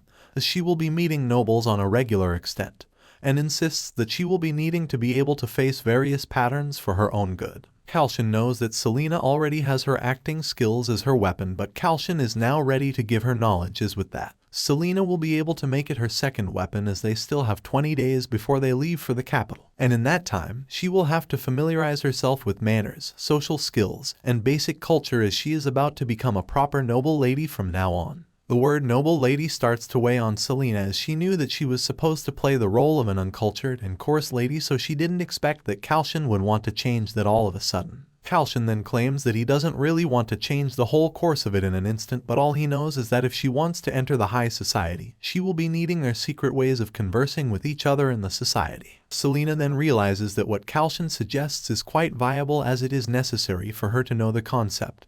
Otherwise, she will not even be able to get along with them, let alone dig up more information about them in the first place. But Kalcion then also adds that it will be bothering him at the same time, which feels laughable to Selena, as she now knows how he is quite concerned about Lenbird's reputation after all. Kalcion adds that Lenbird's reputation cannot be getting dirt onto it because of her alone, but all he knows is that he doesn't want to see Selena get ignored by someone in the high society. And the moment he speaks his mind in front of Selena, she is astonished, as she has never expected that Kalcion would think of it like that. Selena goes on to think how less important of a person she is in front of Kalcion, as she truly keeps zero expectations out of him, as it is quite annoying at the same time. When she asks Kalcion if he has learned their secret way of conversing, Kalcion claims that it was never needed for him to learn something like that. When Selena suggests that they should be learning it together, Kalcion says no, knowing that it is quite annoying for him. Selena starts to protest, as she insists that he shouldn't be dismissing her words like that, despite the fact that he is someone high-ranking in the society. But now he will need to know something like that, since he is stuck in a corner for now. As Selena continues to lecture him about the necessity of learning the secret ways of conversing, Kalcion then admits that he will be learning it with her without objectifying the matter from now on. Then Selena claims that as he didn't want to learn it in the first place, they should be making it more fun in that case, as she proposes that they should make a bet, which starts to feel like a life-threatening battle to him, as he calls it some sort of grandiose. Selena then insists that it will be just as much studying as if he is about to get a compliment sticker. When Kalcion doesn't seem to know much about a compliment sticker, she starts to call him a delinquent. But Kalcion doesn't seem to believe that, since he was the son of the Duke of Lenbird. Selena then claims that she would like to ignore the fact, since she has never seen it happen, and starts to convince her how important it is for them to make a bet with each other. When Kalcion learns that he has no way out of the situation, he agrees with her to ask what the bet will be about, and according to her, it will be fulfilling a wish for the person who learns the society's secret way of conversing first. Kalcion remarks that it will not be so hard for him, but he adds that she should be the one caring about it, as it is more disadvantageous for her. But Selena seems confident, saying that she is good at using her body, while Kalcion starts to act like an opponent by saying that he will be doing better, as he had been interacting with nobles for decades already, while she is the one who came into this world some days ago. Above it all, Selena declares the bet between them, once again saying that the loser will be fulfilling the winner's wish no matter what it is at the time. Soon, Selena starts talking as if she is about to go to sleep until the tailors arrive, as they called them in the morning, which typically means that they will be arriving at the earliest before dinner, which feels rather weird to Kalcion. As she continues to hear some sort of weird noise outside, the tailor kicks the door open, announcing that nobody would dare to be late on the request by presenting his greetings in an instant. The tailor then announces himself as Devon while huffing as if he is about to die soon from the lack of oxygen in his lungs. When Selena notices high gratitude for Devon, she starts to cry as she notices that Devon is working quite hard to survive and gives him permission to start right away. Devon then quickly starts to take measurements off of Kalcion while praising Kalcion for having a perfect body, which starts to feel weird for Kalcion as he remarks Devon by saying that he was talking about dresses and not suits. While Selena notices that the stupidity of Devon is only about to get him killed, she suggests to Kalcion that he shouldn't be getting that mad at him as he can be quite the open-minded person, so they should just put him to work. She then remarks on Devon by saying that she cannot be wearing the same outfits, and Devon starts to prepare by saying that she can now wear some appropriate clothes so he can take the measurements. Devon then starts to whisper his apologies to Selena as she can now start getting comfortable for now. The whole time Kalcion is glaring at them, and Selena points out to Kalcion that he has to go to his office as she knows that he has to handle a lot of documentation for the time being. When Kalcion comments that he can be of help in this situation, Selena claims that she can be picking out her own clothes, which makes her wonder as she already knows that Kalcion doesn't really know anything about women's fashion in the first place. Devon then claims that the measurement is done, so he is ready to show her the designs, to which Selena gets prepared to select the designs, and Devon bets on his 10 fingers by promising that he will make Selena the most beautiful lady in Lenberg for real. But after hearing out Devon, Selena goes on to embarrass the Duke by saying that he claimed that she looks better without any kind of clothes, which is actually Selena's revenge for Kalcion not leaving for office. After hearing out Selena, Devon promises that he will make the best dress that will not be hiding her beauty, which starts to get Kalcion under the bus once again, while Selena keeps on acting more and more teasing and profound for Kalcion. They then go on to talk about the previous Duchess's dress, which gets them to talk for a while before they move on to choosing the designs. Devon realizes that Selena is about to enter society as she starts talking about the trending fashion in the capital. He shows her a dress that will supposedly fit her, having a modern and luxurious look for her image. Excited, Selena asks Kalcion how it is for him, and he claims that it is okay, which makes Devon ask if she can keep the designs with 5 different colors. Then Selena claims that it is better to have different designs than colors, and Devon remarks that he only said it because the previous Duchess did something like that always. It seems that the Duchess used to dispose of everything else when she ended up selecting one design out of the collection according to her mood, and Selena starts to feel like the Duchess was some sort of crazy bourgeoisie, which is quite beyond her imagination. While Selena goes on to dream about that topic for a while, Devon asks if he should focus on making one dress for each design, and Kalcion barges into the conversation saying that it should be no less than 7 types. Devon agrees to do something like that and even adds that he will add every color that exists in the rainbow, which feels good to Kalcion. Then Selena in the middle claims that he shouldn't be doing something like that as she thinks that there is a color that fits every design, as he starts to make all sorts of colors it will mean that the whole thing was mass-produced. Kalcion then remarks on the fact that extravagance is the basic quality of aristocracy sometimes, which makes her think of a way that makes her sound quite promising in front of Kalcion. When Kalcion gets curious about her thoughts, Selena claims that the nobles should be wearing luxurious items instead of mass-produced ones, and they should only focus on making one copy of the item great instead of focusing on creating multiple ones of the same item. After explaining how they are about to handle the fabrics and everything, Selena asks Devon if she was thinking of a way that wouldn't work, and Devon yells out claiming that Selena is a genius for the fact that she is someone beautiful with the ideas of making beautiful things for real, as in her way. They will be able to create something so unique which will have the ability to emit colorful lights. After hearing Devon, Selena herself is also astonished that it can happen. Devon claims that he will be needing a lot of human resources and additional expenses, and Kalcion claims that he will be investing greatly in it. He adds that the Lenberg will be providing the gold and gems, and the fact that they will be heading into the capital 20 days from now on. Devon will have to prepare around 100 pieces, each one with different designs. Selena starts to think that Kalcion might even be insane, and she goes on to lessen the pressure on Devon because of obvious reasons, but is turned down by Kalcion almost immediately. Soon when they commence the process, the butler comes in with the whole bag of gold coins as a down payment, which quickly feels enough to Devon, while Selena starts to wonder that the whole kingdom must be crazy.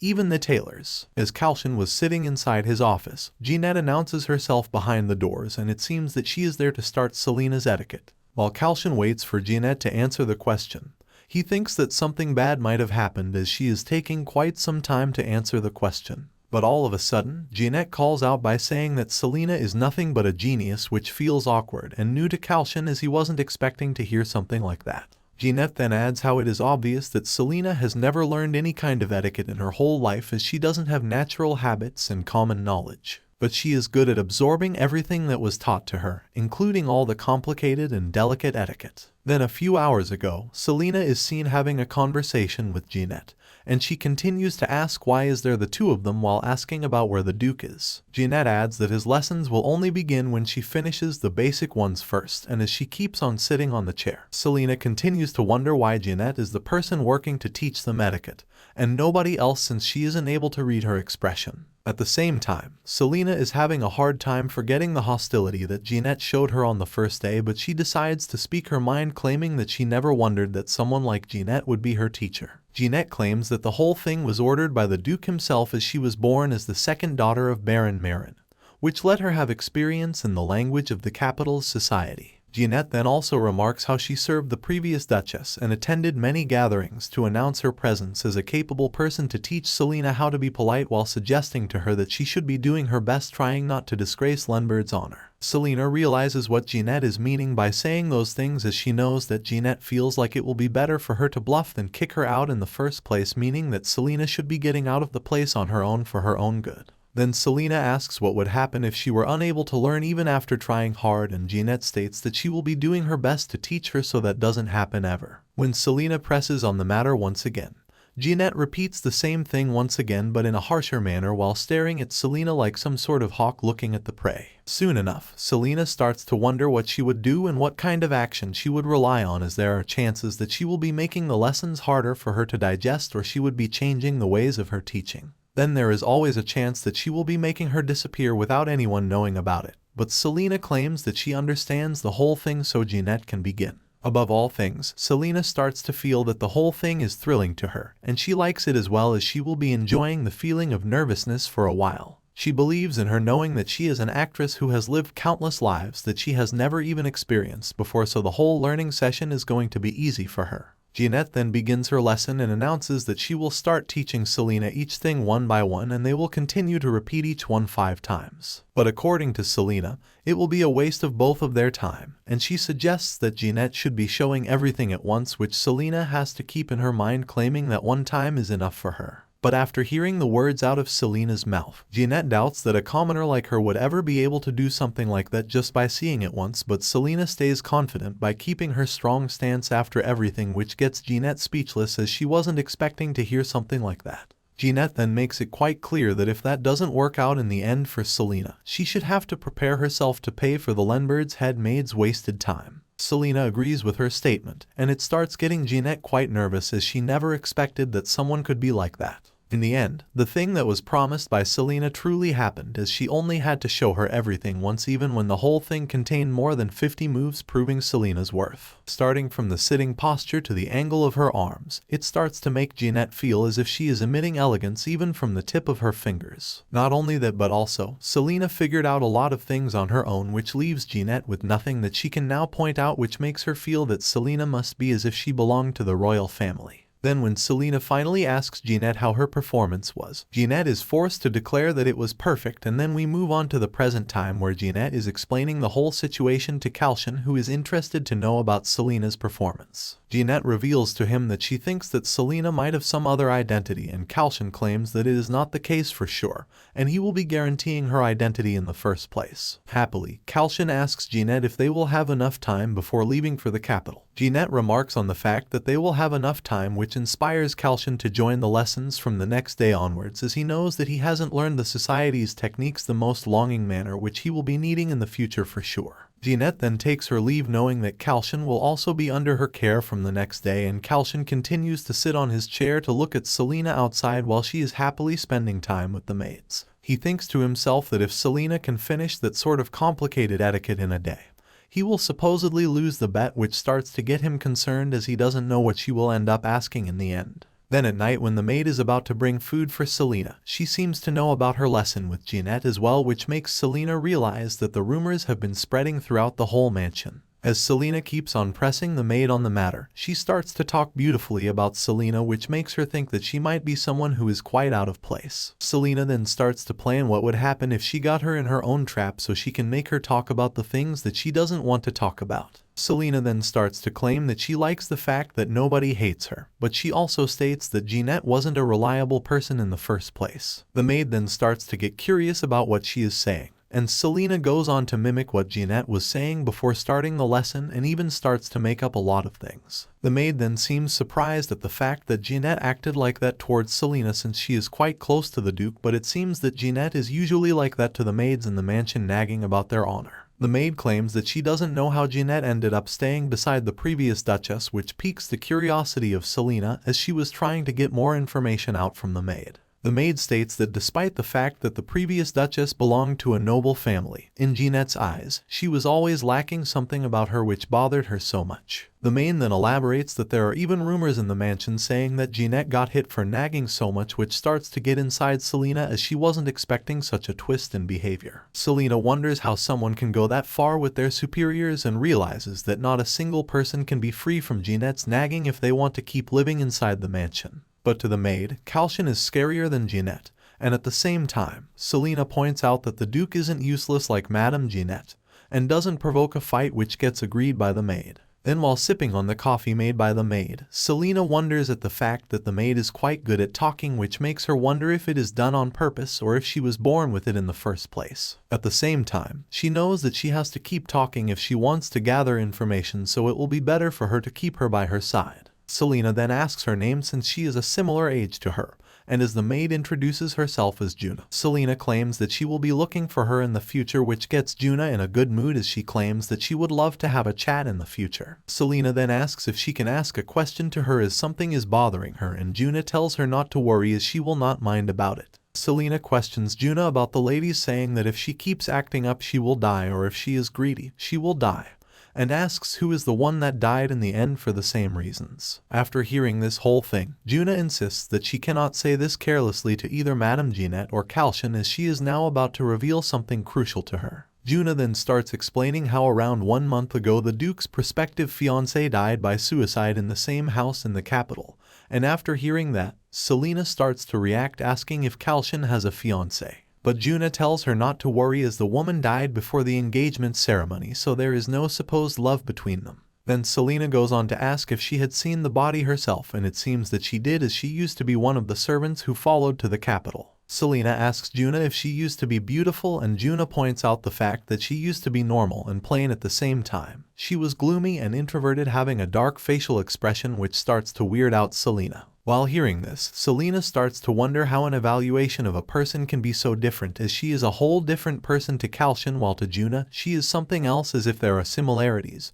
but with a different nuance. Selena then asks Juna directly if she didn't like her, and Juna claims that she is right, and the reason behind this is that the woman was sleeping around crazily in the capital. Then the scene moves on to Selena and Kalcion after finishing up the whole day of duties in the mansion, and they continue to converse about how the lesson with Jeanette went. When Kalcion claims that Jeanette has highly praised her, Selena starts to act like she is out of her mind, as he had never expected Jeanette to praise her, as if she is nothing but a psychopath. Selena then curiously asks Kalcion if she is the same way to him as well, and Kalcion elaborates that she isn't that harsh to him since he was never taught by Jeanette personally, while Selena remarks that the other maids also do not receive the lessons from Jeanette at all. Selena then brings up questions about Jeanette's behavior, including the previous Duchess, as Juna told her a sneak peek of things that happened previously between Jeanette and Kalcion's mother, as Juna told her that she even was slapped by her in the end. Then Kalcion claims that it seemed normal for her since it was something that can be done by a loyal head maid after all,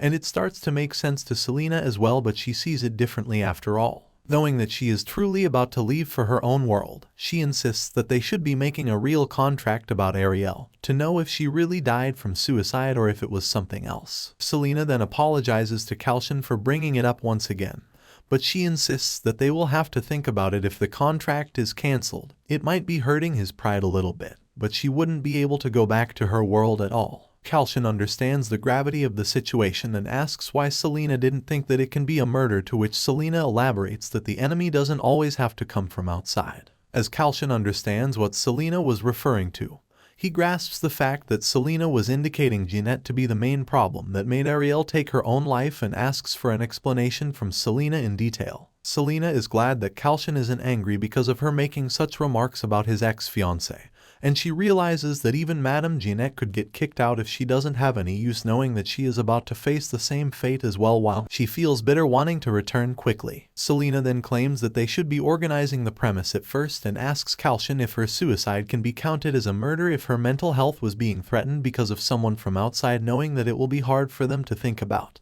After making her own remarks, Selena continues to wonder what kind of opinion Kalcion she would have, as knows that a man in Duke's position taking vindictive revenge against another noblewoman could raise a war. Kalcion then speaks out, claiming that it is murder in his opinion, and Selena prepares to speak out the names of the people who made Ariel want to give up and died before reaching the Duchess position. Up until all this time, Kalcion has already guessed that Jeanette is among them, and at the same time, Selena remarks that the maids who followed Ariel to the capital are the ones at fault, as Jeanette always took action for Lenbert's honor while the maids were always talking behind her back. Kalcion claims that it doesn't seem like anything at first glance, and Selena states it only varies depending on his perspective, since he has never lived while being mindful of other people like Ariel. When Kalcion doesn't seem to realize the difference, Selena points out the fact that he had a whole different place in life than Ariel, as the Duke has the power even if he doesn't mind other people, but others do not have the same luxury as him. Then when Kalcion brings up Gian Dukedom, Selena lays it all on his perspective. What if she got kicked out?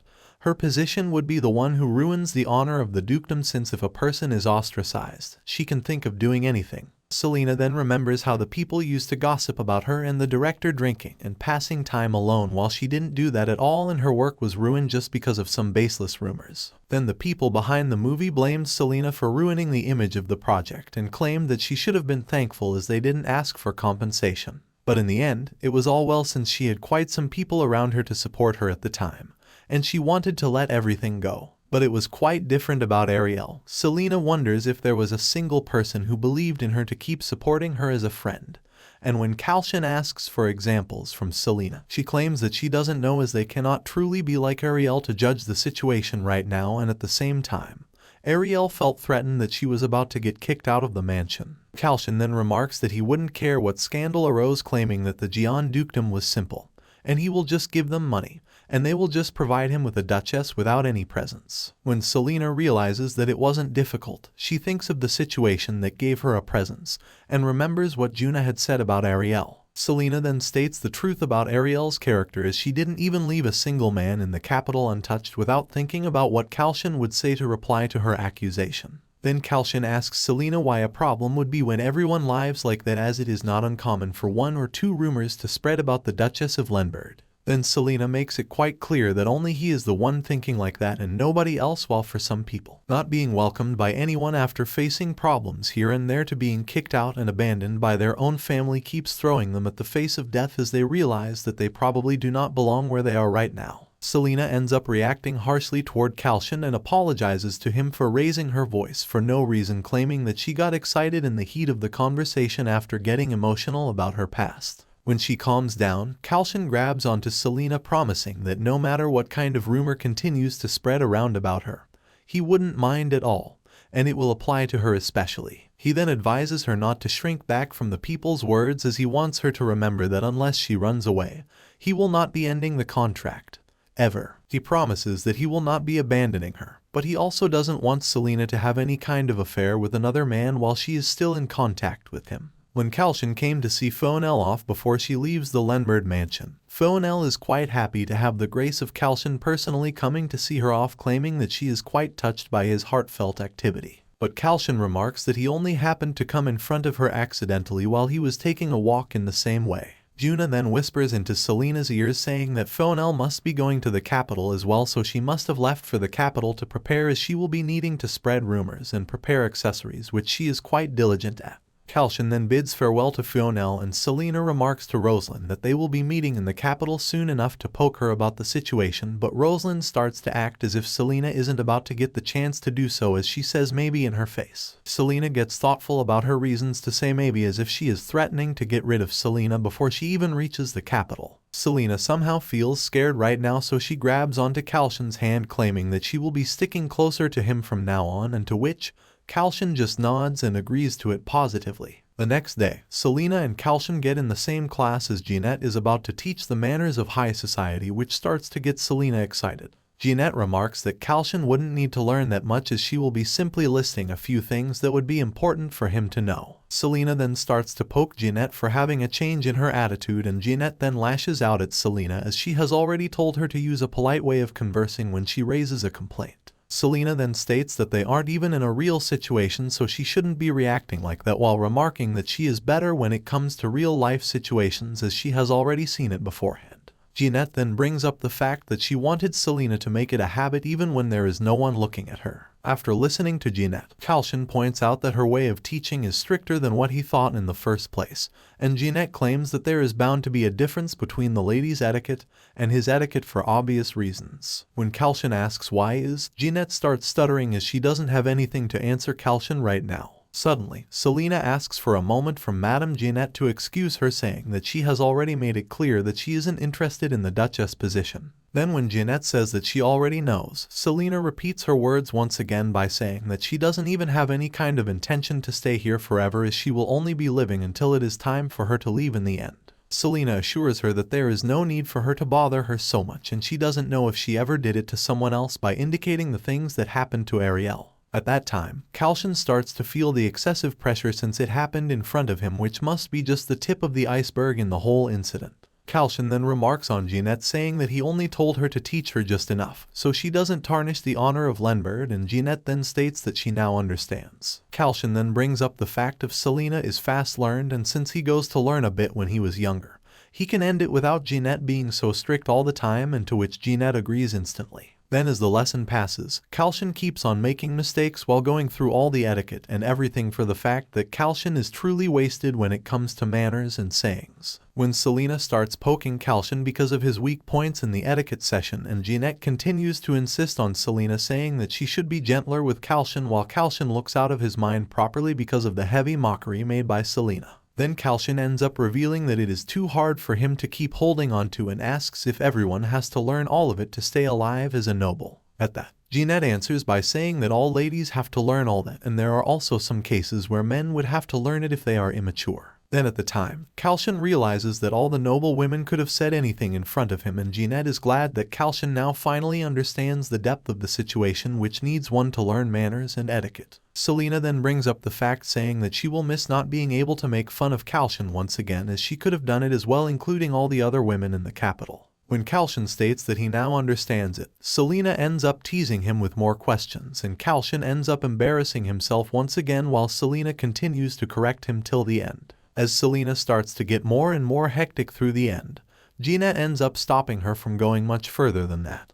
But Selena continues to question Jeanette for that, as if she was contributing the most to Kalcion's lesson. Kalcion then states that he has finally lost the bet, and he claims that he will be fulfilling her wish so she can just stop bothering him from now on, but at the same time, she wants him to learn the etiquette for obvious reasons, to use it as a way to converse with each other. As Selena starts to practice with Kalcion once again, he ends up embarrassing himself by saying stupid things, which makes him think that he will never be able to bring success when it comes to the secret way of communicating as a noble. When Selena continues to press the situation by saying that she cannot do it if Kalcion doesn't accompany her, Kalcion remarks by saying that she would rather die than keep doing it. Kalcion then stands up because of the requests made by Selena, as he states that he will now prove his capabilities with his body, as he asks for her hand. It seems that Kalcion now is ready to move on to the dance class since the conversation class is over, and he is quite excited about it. Selena thinks that the man is only being silly, as he is all of a sudden so proactive, as Kalcion asks Selena if she knows how to dance or not. Selena doesn't know how to dance properly, and Kalcion realizes that it is the time for him to shine, as he will be the one to teach her how to dance. He starts to show how the whole show will begin after entering the central hall, as they will have to start the dance by greeting each other, and when Selena follows his way of doing so, Kalcion is surprised to see that she can do something like that on her own. He then takes Selena's hand to place a kiss on her hand, which gets Selena to blush automatically as she notices her unnecessary handsome face, making her feel like the whole room is getting hot all of a sudden. She realizes that Kalcion has realized it already, as she is the one who continues to tease him while she isn't the one immune when it comes to charm as well. Kalcion then hopes that he will be moving on instead of saying anything, as she starts to get nervous, but she ends up asking what they are about to do after finishing what they are doing right now. Kalcion then starts the lesson by showing the basic steps, as she doesn't have to memorize the patterns, as she will be needing only to follow the men leading her. Kalcion then holds onto the hip of Selena and her hand to begin the dancing steps to continue to move after taking Selena's permission.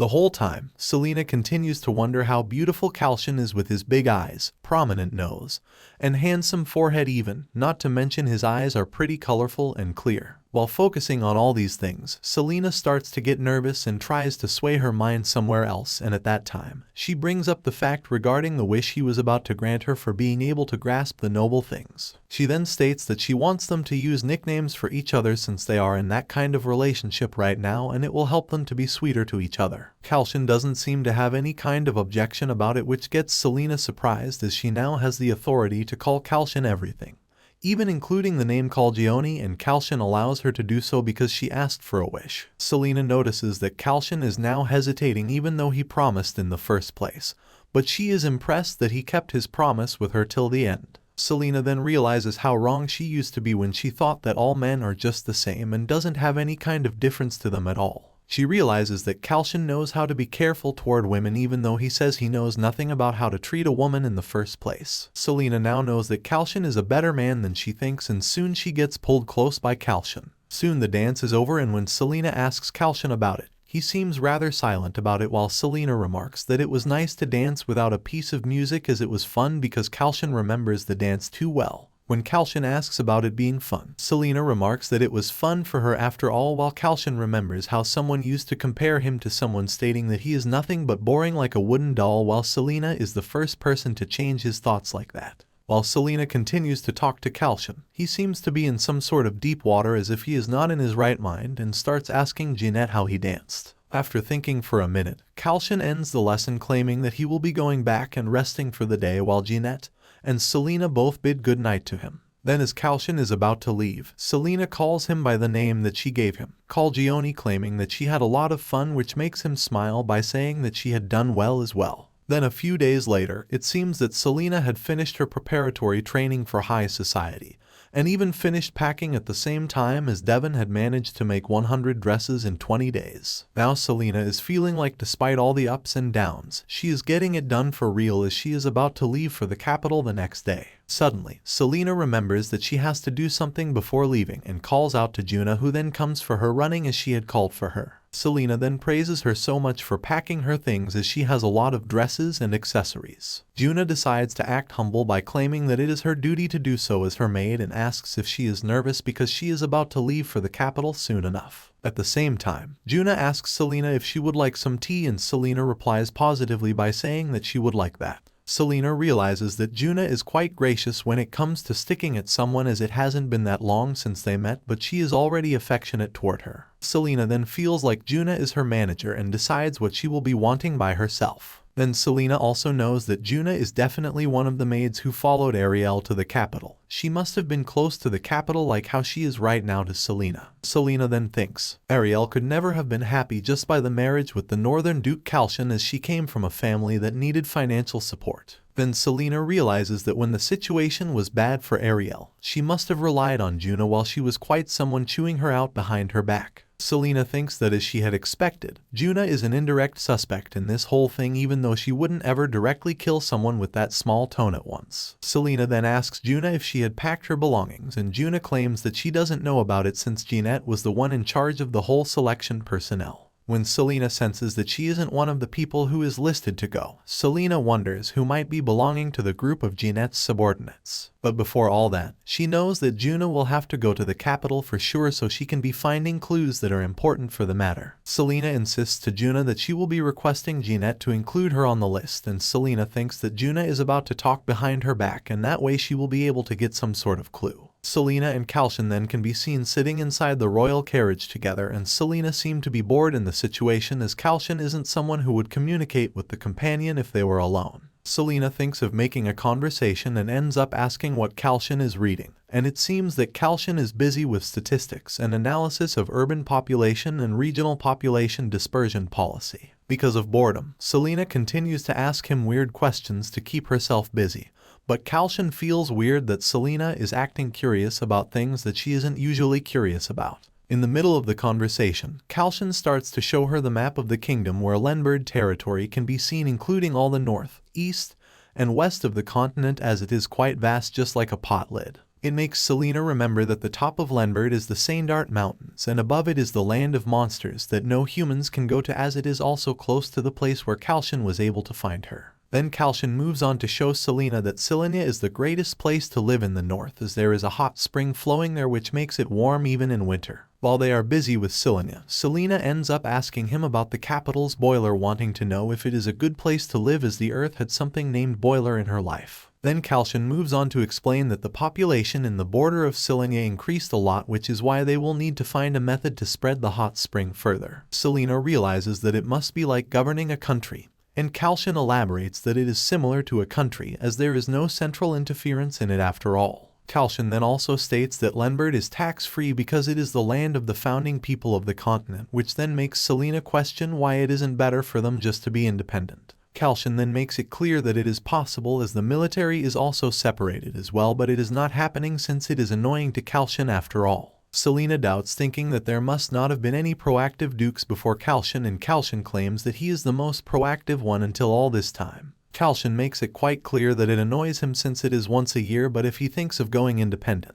there will be a lot of things to do for him, as even before the crown prince was crowned, he knew that the annoying thing would happen. When Selena asks what the reasons behind the prince might be acting like that, Kalcion states that the supporters of Prince Raisin are quite unstable. Selena quickly realizes that the royal family will continue to harass him until they lose, or they will continue waiting for his fall, as it is better for Kalcion to die rather than fall from his position, as Kalcion has no successor as well at this point.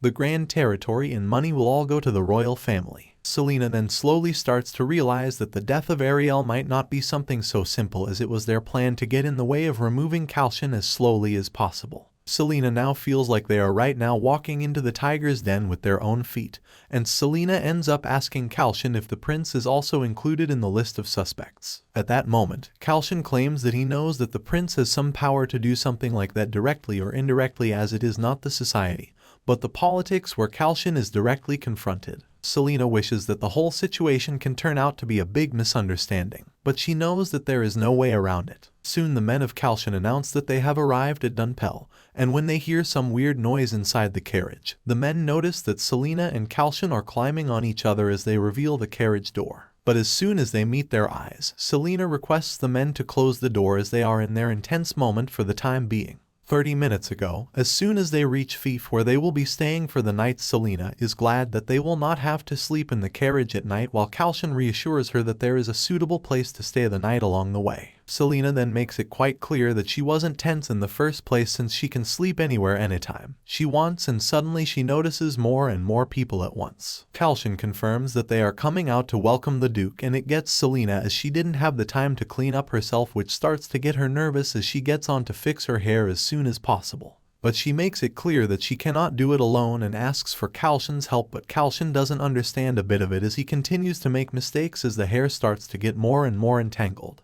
Then suddenly, when Kalcion ends up pulling the dress hard instead of pulling it off slowly, both of them fall down on each other, and we reach the present moment where Kalcion and Selena are both on each other in front of the men led by the Duke. The group of men are flabbergasted to see them in that kind of position, and the man who opened the door instantly closes it after being embarrassed by the situation. Then at supper, Selena feels the embarrassment flowing insanely in the first meeting, as everyone is now keeping their eyes on Kalcion and her. Selena then decides to keep the embarrassment as her biggest weapon, thinking that she can turn the crisis into an opportunity. She sends a signal to Kalcion to be prepared, and then Selena instantly goes on to lay her head on Kalcion's lap without thinking about it for once. After seeing the state of Selena, everyone including Kalcion and the others is surprised, as Selena then starts to put on an act as if she doesn't understand anything without Kalcion. She directs Kalcion to listen to her, and he then starts to put food in her mouth just as she wanted him to do so, while she continues to act like she doesn't want to eat with her own hands. Selena then also realizes that Kalcion needs to be tied in the situation, so then everyone can relay that Selena was the person who could make Kalcion do things like that, while nobody else could do something like that. Then when everyone moves away, Selena claims that they will have to practice while they are in Fief, as she will not be able to tell him to get ready using society's secret way of conversing. Selena also makes it clear that making a facial expression like what Kalcion did earlier, as if he was eating shit, wouldn't work out for them well, and starts lecturing Kalcion about it for a while so he can correct himself. She then declares that all that he needs to do is act like he adores her so much and wants to keep her beside him till the end. Kalcion then goes on to practice by learning the way to praise her, which starts to get embarrassing for Selena. But she starts to get mesmerized by Kalcion's way of elaborating on her beauty as she was out of words to reply to him. She then also claims that it will be great for him if he can do that in the actual situation to make him get confident about the situation. Soon the maids call in both of them to have their bath, and Selena thinks that their embarrassing moment now finally ends and releases a sigh of relief. The moment they enter the bathhouse, the situation gets embarrassing for both of them as they continue to wonder how they are about to use the bathroom at the same time. Selena starts to feel like she is about to go crazy, as if the maids are doing some unnecessary things for them while she is not in the position to show her disgust. But she was believing that Kalcion might say something. But instead of saying anything to anyone, she notices that Kalcion has already taken off all of his clothes, as if he isn't a bit embarrassed about the situation at all, which surprises Selena quite graciously. Then when the maids are getting ready to massage the Duke's shoulder, Selena stops the maid by saying that she will be the one having the honor to do so and requests Kalcion to listen to her. Kalcion ends up listening to Selena and insists that everyone should get out of the bathroom, and Selena claims that she will now start serving him and directs him to move over. Selena makes a joke about Kalcion leaving another woman to handle his body while she was away, but Kalcion remarks that it wasn't as if he was doing something weird, and Selena seems to agree with him by doing the same thing. Selena then slowly starts to massage his shoulders and starts asking her why he is frozen as he took off his clothes earlier, as if she wasn't even there. She then pressurizes him even more, asking him what the maids would think when he doesn't even consider her presence at all, to tease him even more. Kalcion starts to get nervous about the situation and pleads with her to stop, which makes her realize that he is now feeling guilty for no reason. Selena then plots to do something more mischievous to shock the maids as they are still outside, and it seems that she was planning to make moaning sounds once again to make it look like they are having their intimate situations after all. In reality, Selena was just massaging Kalcion's back and making those weird sounds, and when they get out of the bathroom, Selena seems to be carried by Kalcion as they ask for directions to the bedroom to the maids. Just as the maids are about to say something about something that was done by Madame Jeanette, Kalcion and Selena move on, shocking the whole group of maids behind them, which makes them gossip among themselves even harder. Then when they finally enter the bedroom, Selena exclaims, saying that she is truly proud of him and continues to praise him for his skills to cooperate with her. Selena claims that they will continue to take this approach as much as possible, as she will be doing the massage harder to make an even stronger drama for the people to swallow. Kalcion suggests that they should be stretching before they go on to sleep, and Selena claims that she will work out with him to teach him a new way to train. Selena starts feeling like they are now invincible since they have already found a way to fool people because of their acts. The next day at dinner, Jeanette comes asking for Selena to Kalcion, claiming that she needs to have a conversation with her, which starts to make Selena nervous as she wasn't thinking that she will have to face Jeanette soon enough, wondering if she is going to be invincible in front of someone like Jeanette. As soon as Jeanette asks for Kalcion's permission, Selena asks her why she is taking his permission while she is right in front of her to talk to, and it seems that she is taking permission from him as she wants to talk to her privately. When Kalcion gives her permission to do so, Selena thinks that she might have heard too many things from the maids, as she promises to herself, saying that she will not be losing this time for sure. Then when Selena and Jeanette are alone, Jeanette claims that they should both be using separate quarters from now on, but Selena remarks on the fact that it must be depending on the Duke's wishes, as it is not a matter of an etiquette instructor to meddle in.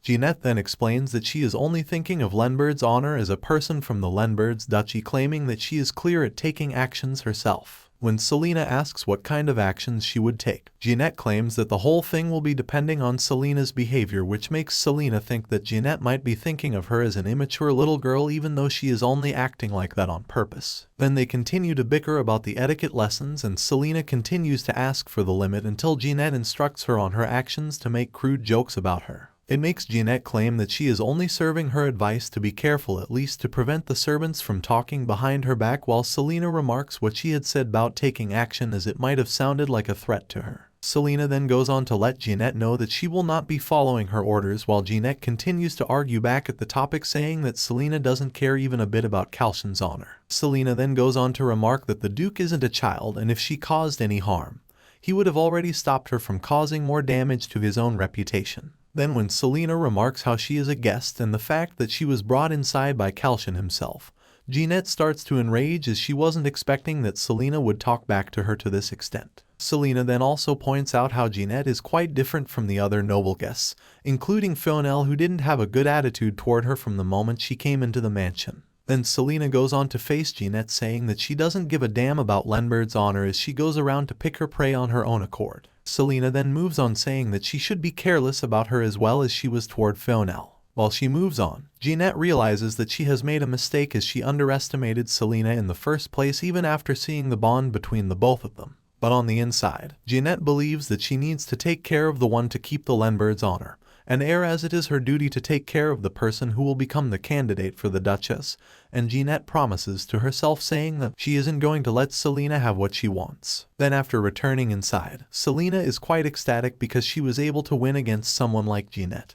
And Juna goes on to elaborate on how scared she was while she was watching the both of them argue with each other. When Selena continues to explain how she had gotten against Jeanette, Juna exclaims by saying that she is feeling great and proud of her for doing something like that. Soon, when Selena goes on to the bathtub to have a bath, she notices that she doesn't have any kind of hair tie with her, and Juna claims that she will be back with it soon enough. Before she is about to leave, Selena requests her to bring something to drink, and Juna goes outside the room to fulfill her duties. When Juna moves on, Selena continues to relax on her own, reminiscing about what has happened in the whole day and the previous day. Suddenly, the light inside the bathtub goes off, and as the time continues to pass, she realizes that the windows are now open despite the fact that she had closed all of them before sitting in the bathtub. Then she starts to exclaim that the whole scenario might be played by Rosalind, as she held some kind of grudge at her, and at that time, someone gets in front of Selena and grabs onto her face with full force so she cannot make a sound with her mouth, while Kalcion notices that something might have gone wrong for real. As soon as Selena gets hit, she realizes that if she gets caught in the bathtub, she will surely drown, and when she tries to run away from the intruder, she slips on the ground, and the intruder then goes on to grab her mouth to keep her silent once again, which makes her unable to speak anything or shout for someone.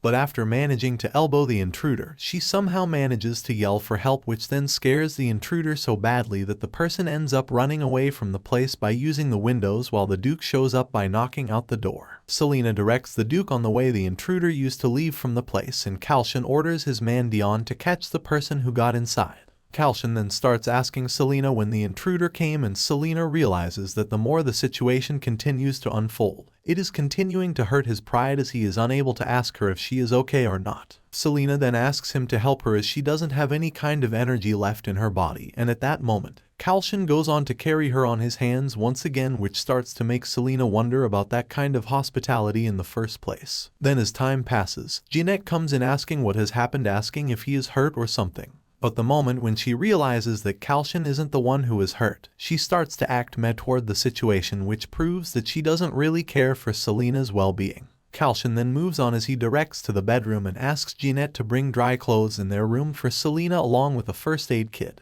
After reaching the bedroom, Kalcion notices that Selena has a bruise already, and it seems that it only happened because Selena was trying to run away. When Selena notices that Kalcion is treating her wounds by himself, she realizes that he is doing that since she was in quite a shock at that time even, so he isn't asking for someone else to do it. Selena then continues to wonder if Kalcion truly feels something toward her, and even she herself starts to feel giddy, thinking that she must be into him as well. She insists that she must get a grip on her state as she is supposed to do a job. Selena then goes on to ask if this is what the kind of situation he was talking about, and it seems that he was indeed talking about assassination attempts, but all he never guessed was that they would go on to select her as the target instead of him. Selena then asks how he keeps on living like that, and Kalcion states that it happened because of the negligence in guarding, while promising that it will never happen ever again. Selena asks how even after knowing that she is in danger, how can he not worry about the situation, and Kalcion tries his best to keep ease about the situation as much as it is possible for him to do so. Then after calculating for a while, Selena realizes that the assassin was thinking of creating the murder plot as a suicide, as he was trying to drown her in the bathtub water, which means that the planning is done as same as the way Ariel died,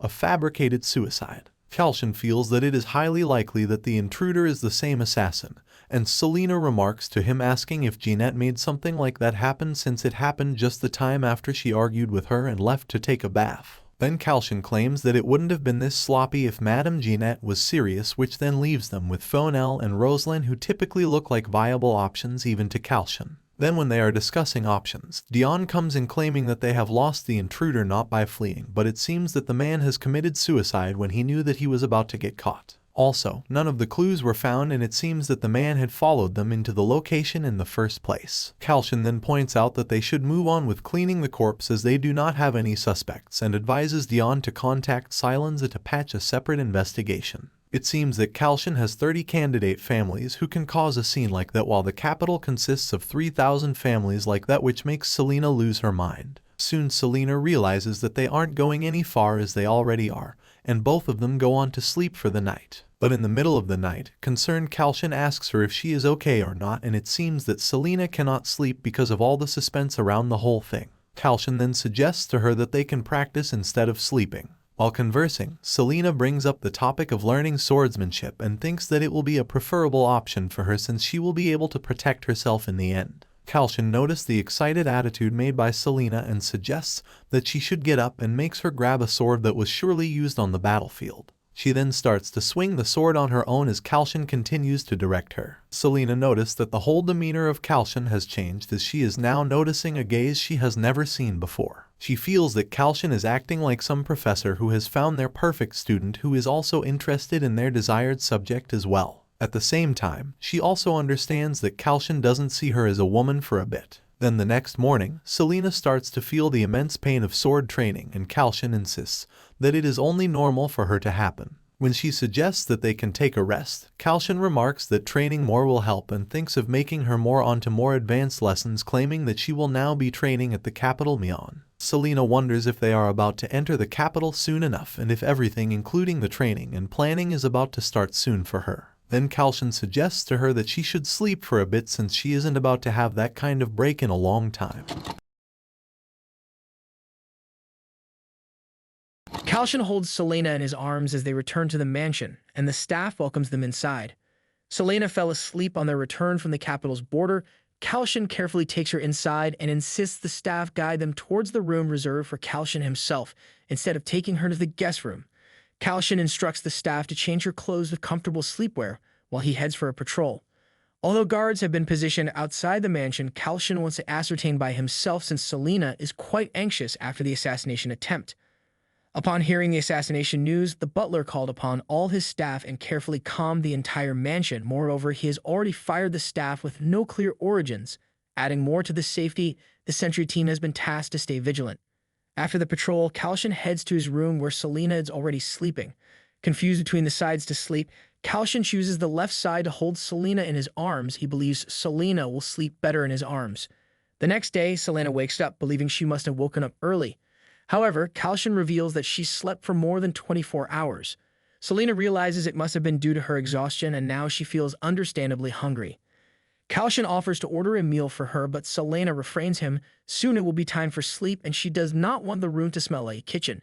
She decides to quickly grab something to eat and get back. In the kitchen, Selena is blatantly ignored by the servants, conveying their displeasure. Uncertain about Kalcion's ex-Arrow worked her way out the staff, but Selena cannot tolerate this behavior. She reminds the maid that she is here to dine with the Duke, and instead, the maid is serving her plain food followed by her cold behavior. The maid frets to hear about the Duke. The maid pleads her to wait for a few minutes. Coming outside, the maid brings a trolley loaded with delicious food. There is a stark contrast between the meager porridge offered to Selena and the lavish meal meant for the Duke. While the Duke is in the shower, Selena decides to indulge in some of his food. Feeling lonely and eating alone, she kindly invites the maid to join her. The maid hesitates, but Selena insists, urging her to sit and eat together. However, when the maid reaches out for the food, Selena slaps her hand away. Curiously, Selena inquires if the servants get to eat similar meals as the Duke. Even if the maid eats besides Selena, she will have to eat the porridge mean for the commoners. While the maid stares at her in utter disbelief, Selena reiterates her instructions. The maid's hesitation is understandable. She is well aware of how the porridge tastes, nothing but pathetic. The maid tries to apologize, but it's futile. Selena has cunningly lured the maid into this plan as a way to avenge the insult she had received earlier. Selena cannot let go of the matter so easily. She calls for in charge. The butler appears before Selena, inquiring about the inconvenience. The butler deliberately attempts to change the focus and inquires if he shall bring her a freshly cooked meal.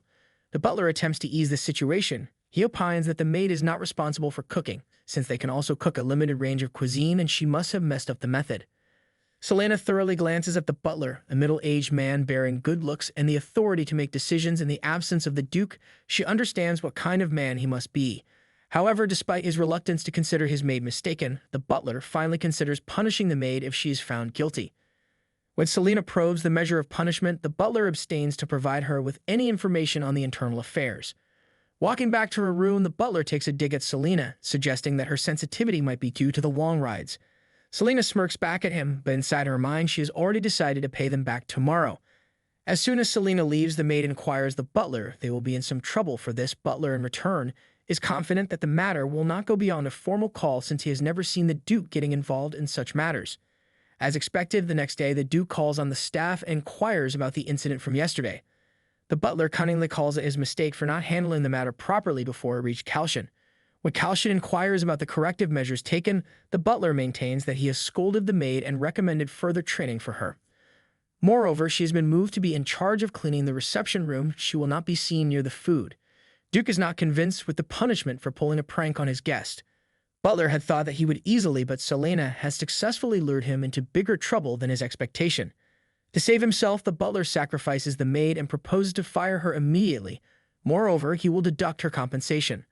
But Selena is still not satisfied. She expects some lesson for the butler too. She wants Kalcion to fire the butler too. The butler trembles in fear at hearing about his dismissal. He quickly kneels before the Duke and accepts his mistake. Putting his self-respect aside, the butler begs for mercy because if he stays here, he can manipulate the people and embezzle the funds. Selena calmly questions the butler about his treatment of the staff and suggests that he should be mindful of the values. Selena is the eyewitness when the butler asked the maid to bring money that was deemed as an operation fund and went out on a night with some woman. The butler maintains that he is being wrongly accused by Selena, but it appears futile. Duke had earlier instructed the butler to avoid unnecessary commotions in this place. Kalcion utters his judgment and fires everyone involved in the matter. He orders another investigation in this regard, and an attempt to lie against the investigation will result in double punishment for Butler. On her way to the room, Selena turns back and smirks at the butler. She has taught him the due lesson. Back in the room, Kalcion is happy that they matched the words in the first place. He was always intrigued by the fact that the butler's clothes do not match his salary. When he saw the faces around, it became crystal clear that the matter did not involve a single being. The people who act like puppies before the superiors are often bitches behind their backs. Kalcion is certain that Arel might have experienced a similar situation too. Although Kalcion is furious for being ditched twice by the butler, Selena thinks she has gained a lot in this incident, and the staff will be far more considerate of her than usual. Kalcion thinks Selena played a bigger role here than Jeanette's dogmatic behavior. Selena requests that she train outside with the Duke, and Duke happily allows her. Selena comes across the maid in her changing room, and she insists that Selena must call her whenever she requires assistance, so that something like yesterday must not happen. Selena does not look much convinced by Juna's overprotectiveness. Most of the maids from Lenbert have returned except Juna. It appears Juna wants to grab this opportunity and lean towards Selena with no other maid around. Selena asks for pants to wear. She does just want to watch the training, but intends to participate as well. Selena is smart enough to quickly assess that Juna is actively trying to portray herself as a nice and considerate maid to her. She wonders how come Ariel did not realize her true motives, although Selena is confident that such methods won't affect her since she is well aware of Juna. Selena expresses that she has found the people quite strange to those at Lenbert, and it makes her uncomfortable too. Juna reiterates that Selena must stick with her. Although Selena is disgusted by her continuous attempts to lure her, she holds herself till she finds conclusive evidence against Juna. Even though an assassin almost killed Kalcion, Selena is shocked to witness the ruthless training sessions. Strangely, there are more soldiers in the mansion than her expectations. Selena wonders if they will be able to get through the palace gate. Amidst their training, Kalcion receives a call for a messenger from the royal palace. It turns out that the queen has sent a letter to Kalcion. The letter entails a message from the queen. She has come to know that Kalcion is in the mansion and queen intends to see him tomorrow. Petrified by her request, Kalcion tells the staff to convey his refusal and maintain that the Duke is sick. The messenger fears that if he conveys the pretext to the queen, she might consider that he lost the letter on his way and now he is concocting lies to save himself. The knight suggests that the messenger should say that the Duke of Lenbert has injured himself during the training. On the other hand, Kalcion gives Selena a run for the money in a duel. Poor messenger is petrified of the consequences of delivering the false message. However, the knight assures him and encourages him to go and narrate the message as stated. As soon as the messenger left, Selena inquires if they are continuing with the training. Duke looks adamant to teach her how to spar. He does not want to let her go until she matches his pace. On the flip side, the exhausted Selena is now finding it hard to match single blows coming from Kalcion. After a while, Selena begins to see his movements a little and senses a gap between his patterns. But in an attempt to utilize the gap, Selena stumbles. Kalcion quickly holds onto her and saves her from falling on her back. Kalcion appreciates her awareness. She read the movements, found the gap, and almost countered it. Impressed by her talent, Kalcion calls for another spar, but Selena strives to negate his offer. Mag can sense a clear change in Duke's personality ever since he met Selena. He ponders if something is building between them. Selena has completely exhausted herself after the training. The session with Duke is ever more intense than a personal trainer. Selena inquires if the Duke considers the Queen a suspect too, because his gestures reflected a clear displeasure on receiving the proposal. Kalcion does consider her a suspect. She is good at pretending and considers her equally terrible as Rosalind. Kalcion reminds Selena to stay vigilant. The innocent-looking queen may lure her into her cunning plans before she gets to know it. Even though Kalcion has brought her here as a fiancé, the queen will not shy from trying to establish a relationship between Kalcion and the princess. When Selena inquires why the queen is persistent to build a relationship with someone who is known for his poor terms with the royal family, the Duke clarifies that his terms are rift only with the crown prince. Kalcion thinks she wants to guarantee a better future for her daughter, since she is the second wife to the king and her control will be wiped out the day the crown prince assumes the throne. Selena is growing weary of the intricacies in this place. Dealing with the nobles was challenging enough, and now the presence of the Princess Kalcion adds more complexity. Selena knows that she must be prepared for any unexpected attack from the queen at any moment. Selena's preparation is to become society's new favorite are on course. The carriage stops in the market and Juna appears quite excited for the shopping too. Juna proudly shares how she handpicked the renowned stores for Selena. She proceeds to describe the delectable food that waits at each shop, impressing Selena with her extensive knowledge of the area. Selena admires Juna's expertise and appreciation for local cuisine.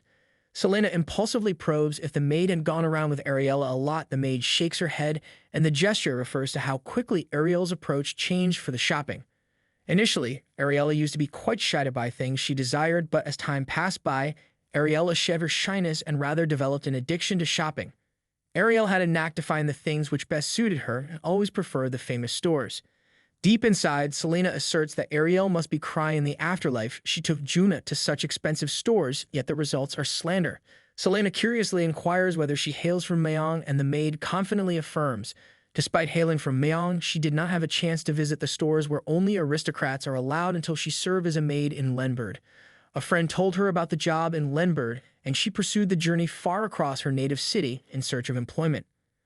One after the other, every revelation coming from Juna further ignites Selena's suspiciousness about her. How can she come far across the other side of the country for mere in search of a job? Juna insists that she was in desperate need of money at the time. However, Selena remains unimpressed by her excessive flattery. Juna's excessive attentiveness starts to cross boundaries, causing Selena to feel disrespected and undermined in her self-worth. With her flustered face and avoidant eyes as she faces a tough question, Selena is certain that the maid did not meet her by accident. She has a concealing plan behind it. Selena fears that someone is keeping an eye on her, with spies planted all around Selena. The stalker may have an underlying plan to kill her. During spying on Selena, lost in mixed thoughts of fear, Selena reaches the market. At the entrance, the guards don't let her inside due to limited space in the store. However, to her surprise, the guard lets the girls stand by her side. Agnosy by the response from the guards, Selena inquires them why they allowed the girls but abstained from her. The guard maintains that the girls had their appointment scheduled. To obtain the seats, the customers are required to spend more than a specific amount in purchases, or they should have a recommendation from a customer. She wants to settle this by calling Kalcion, but unfortunately, Kalcion has already rumored himself as sick. Agonized by the guard's behavior, Selena calls for the owner instead. The owner appears before Selena and introduces herself as the representative of D8th. She takes a deep glance at Selena and assesses that Selena may be a countryside noble who is probably not aware of the customs in Lenberd. The nobles from the countryside always make fun during their first experience in high society. The representative wonders how Selena may react if she disqualifies Selena here.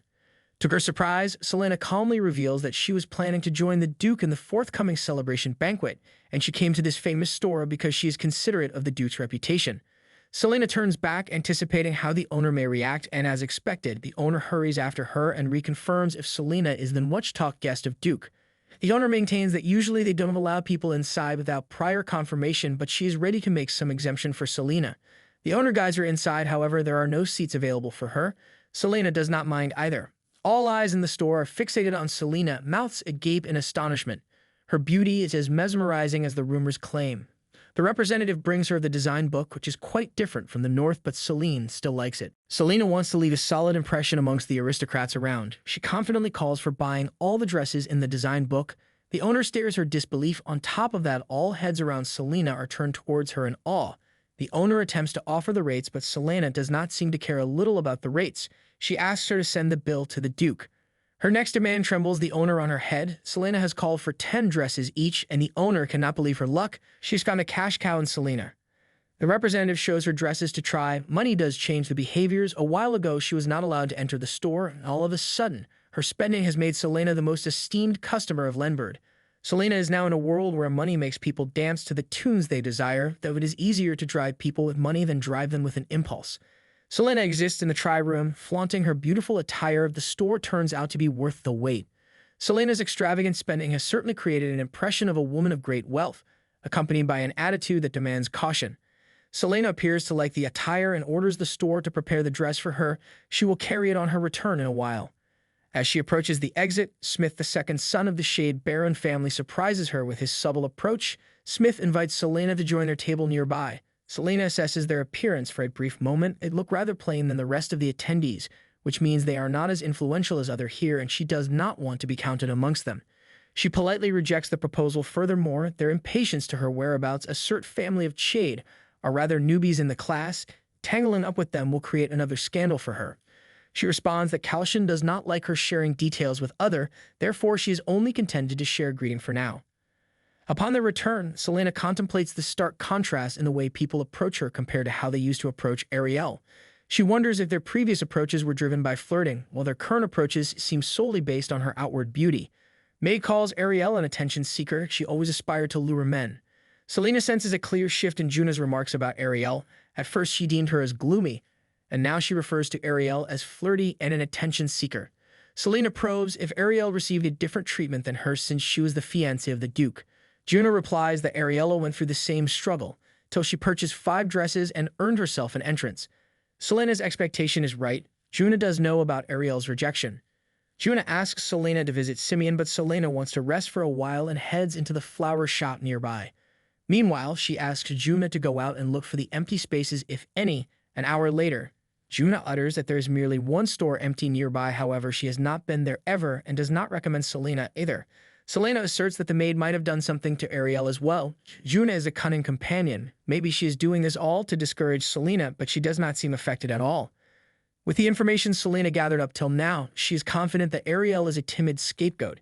If Selene connects the dot proper, there are several possibilities, either Finel's jealousy or Rosalind's way of removing obstacles, and the third possibility is maybe the queen won her out of the way.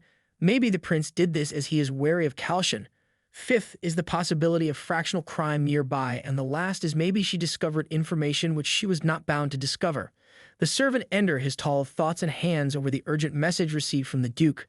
The Queen has arrived. Selena shouts at the Duke and says that what he is doing here is because he said that the Queen will be arriving soon. When she enters the room, she says how a person who is supposed to be sick can do a workout. Duke replies that at the end of the day, it is just an excuse. She says in anger that even though it does not mean much to him, even if he cannot fool her, he should at least pretend to be sick as a courtesy. She further explains what kind of acting he is doing with this kind of mindset. Moreover, she says that she has been working and eating with the makeup staff for decades. She cannot stand this anymore, and she will make him look like a proper patient right away. She makes him dress up like a proper patient with a wet towel. A must-have item for a feverish patient gets a flow or bouquet from someone visiting the hospital, and a bit of cold sweat due to fever, with a slightly leaning posture as a tired patient. After this setting, he says that even though he has been sick before and never spent time lying in bed, he says that he had to work hard because he had a lot on his shoulders in the future, and he learned that a leader should be strong no matter if he has a fever or a broken arm. He regularly endured the pain without resting. Then she painfully says that she thought that nobles were raised elegantly, but he was raised roughly.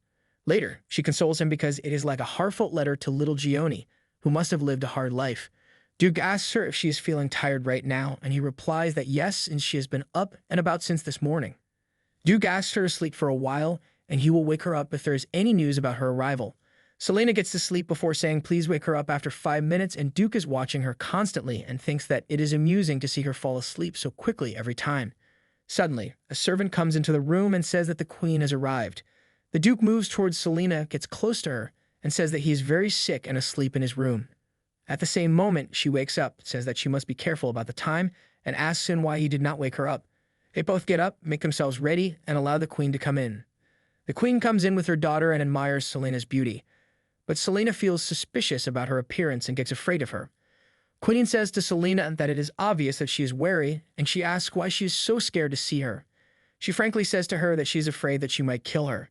Suddenly, she changes the topic, says to Duke that it is perfect to hang out with a beauty like her before marriage, and politely tells Selena not to worry, there is no reason to kill her. She shockingly asks what marriage is. The queen says that the Duke will marry one day. It will be best if he does it with her Jeriel. On the other side, Selena gets angry, thinking that how can she talk about marriage with a young child? How embarrassing she must be. She must feel sorry for her kid. She bluntly says that she is going to live forever with the Duke. Queen satirically asks that since they guys are in their honeymoon period, they ask about their feelings of the heart. Then Duke replies angrily that he does not want to kick her out and immediately finds someone to marry, and his heart is now clear. The queen mocks Selena and says that she needs to know that love and marriage are different, though marriage is something for a mature person. But Selena replies in a humorous style that if this is so, it is not the princess who is too young for marriage. She must need the opinion of the princess. The queen instantly asks her daughter, Princess Jeriel, if she wants to marry the Duke. All of a sudden, she replies that she wants to marry the Duke. Selena gets shocked and asks her if she wants to marry the Duke. Please, princess, and carefully about it, the Duke is an old man who is twice her age. She further says that she does not know anything about love, and she will never know what he will do when he gets angry. He is also a scary old man who gets 0 points for dating, and even if she gets married, he will leave her in a room to grow old and die. The princess replies that he is a handsome guy. Furthermore, she says that it is not that the Duke is old, but that she is young. The Duke has not even passed the marriageable age yet. She has been obsessed with the Duke since her childhood and finds all kinds of unexpected characteristics in him. But Selena makes her understand that there is something important that the princess needs to consider. Love is not done alone. At last, the princess shouts at her and says that when she gets older, she will be prettier than her, she will have more money than her, and she will have more than her. The Duke says to the queen, please find a better man for her. He gets up, holds Selena's hand, and says that he will always be with her. Kalcion tells Selena that the atmosphere of the West Building appears very different from that of the East Building. It is because the West side is usually used by the Duchess. Selena says that the stairs of the Dukedom reflect Kalcion's mother's taste and look like a bridge that runs directly from the second floor to the back garden. When someone wants to meet a person they should not meet, it's a way to meet secretly. Kalcion then replies that the previous Duke allowed his mother to build a bridge for her secret affairs. He further adds that after his birth, his father made the Duchess's life as convenient as possible. They both stop talking and arrive at the peak of the West Building's atmosphere, which is bright and luxurious. Kalcion tells Selena that Erel also uses the room without even changing anything. Selena asks about a small room which the maid, Madame Jeanette, mostly uses. Kalcion reveals to her that the room was also used on the same day that Erel was murdered. Ariel lies in the middle of the bed. The next day, she is seen dead in her engagement dress, with a sharp cut on his wrist and blood splattered everywhere in the room. It is hard to figure out that the door is closed from the inside and the window is also closed. If someone wants to enter the room without being opened from the inside, then it can only be done from Madame Jeanette's room. But since that day, Madame Jeanette has slept with her room locked from the inside, and it is also impossible for an intruder to enter through the next room. Succinctly, Selena considers Madame Jeanette the prime suspect in the murder, but Kalcion does not find any reason for Madame Jeanette to kill Ariel. He also counters Selena and says that Madame Jeanette is not stupid enough to commit her murder.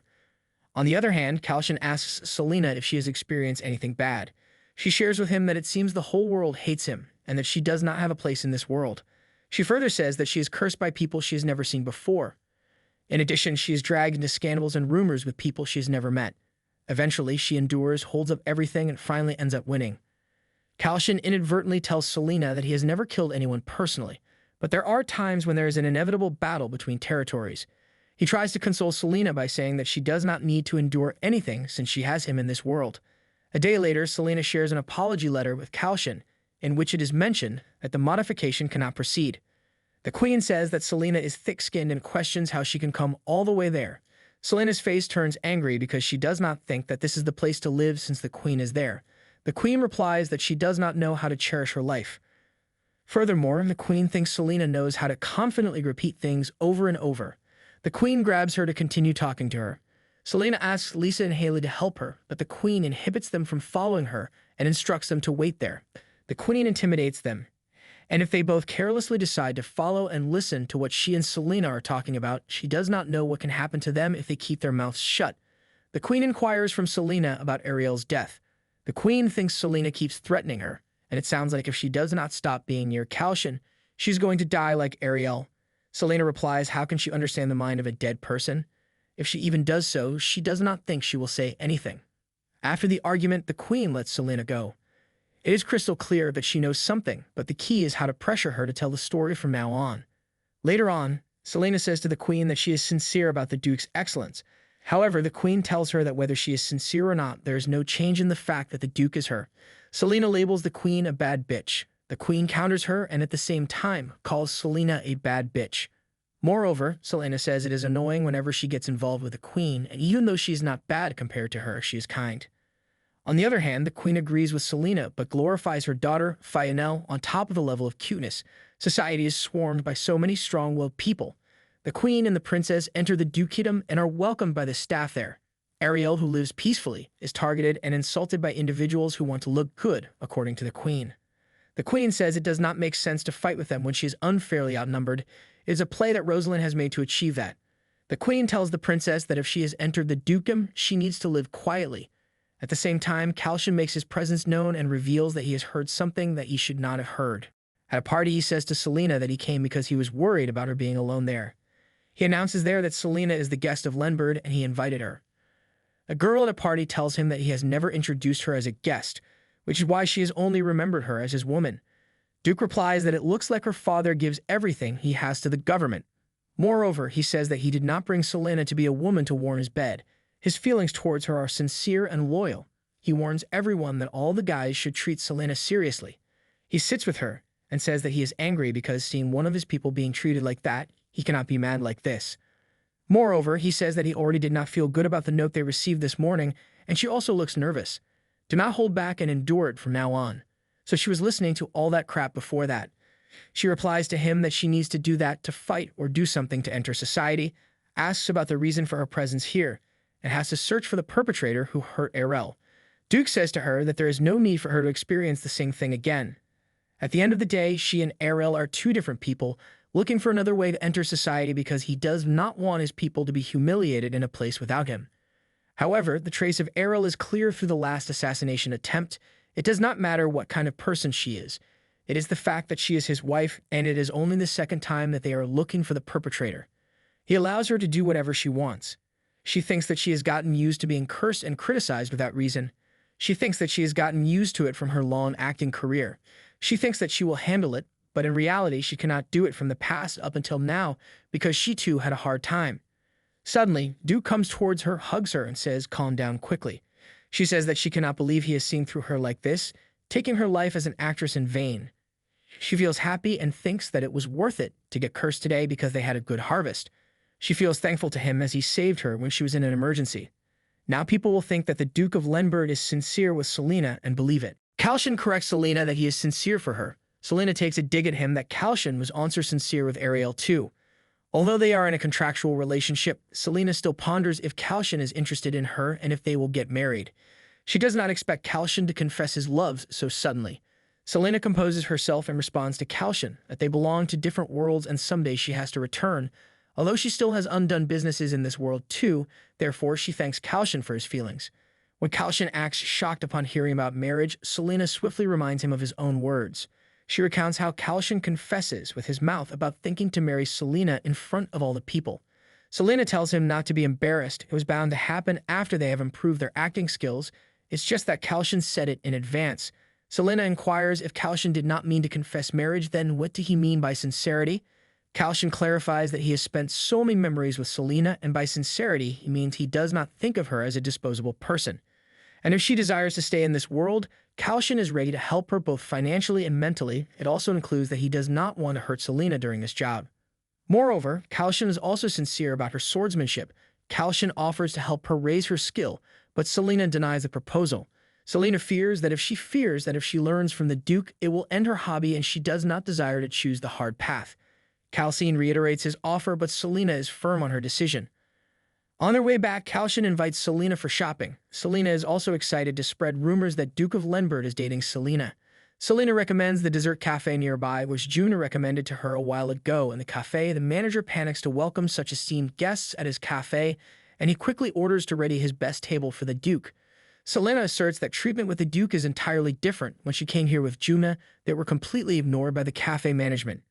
Kalcion asserts Selena always wanted to visit this place. Selena affirms she likes this place, even though she is not much into sweets. The manager requests them to be patient as he intends to present them with the best product of his cafe. Selena can't hold herself from trying the starters, but Kalcion decides to taste the food first to ensure there is not any poison in the food. Selena replies that if there is little plausibility of poison, Kalcion should also not eat the food, as he is more important than Selena. Kalcion confidently replies that he will be fine as he has immuned himself against poisons, and Selena lets him try first. Kalcion's expressions frighten Selena, and she impulsively inquires about the poison, but it turns out that his expressions are because of the sweetness. One after the other, Kalcion tastes the entire menu. Before they leave the place, the manager rushes with their specialty. It's a low-sugar cake.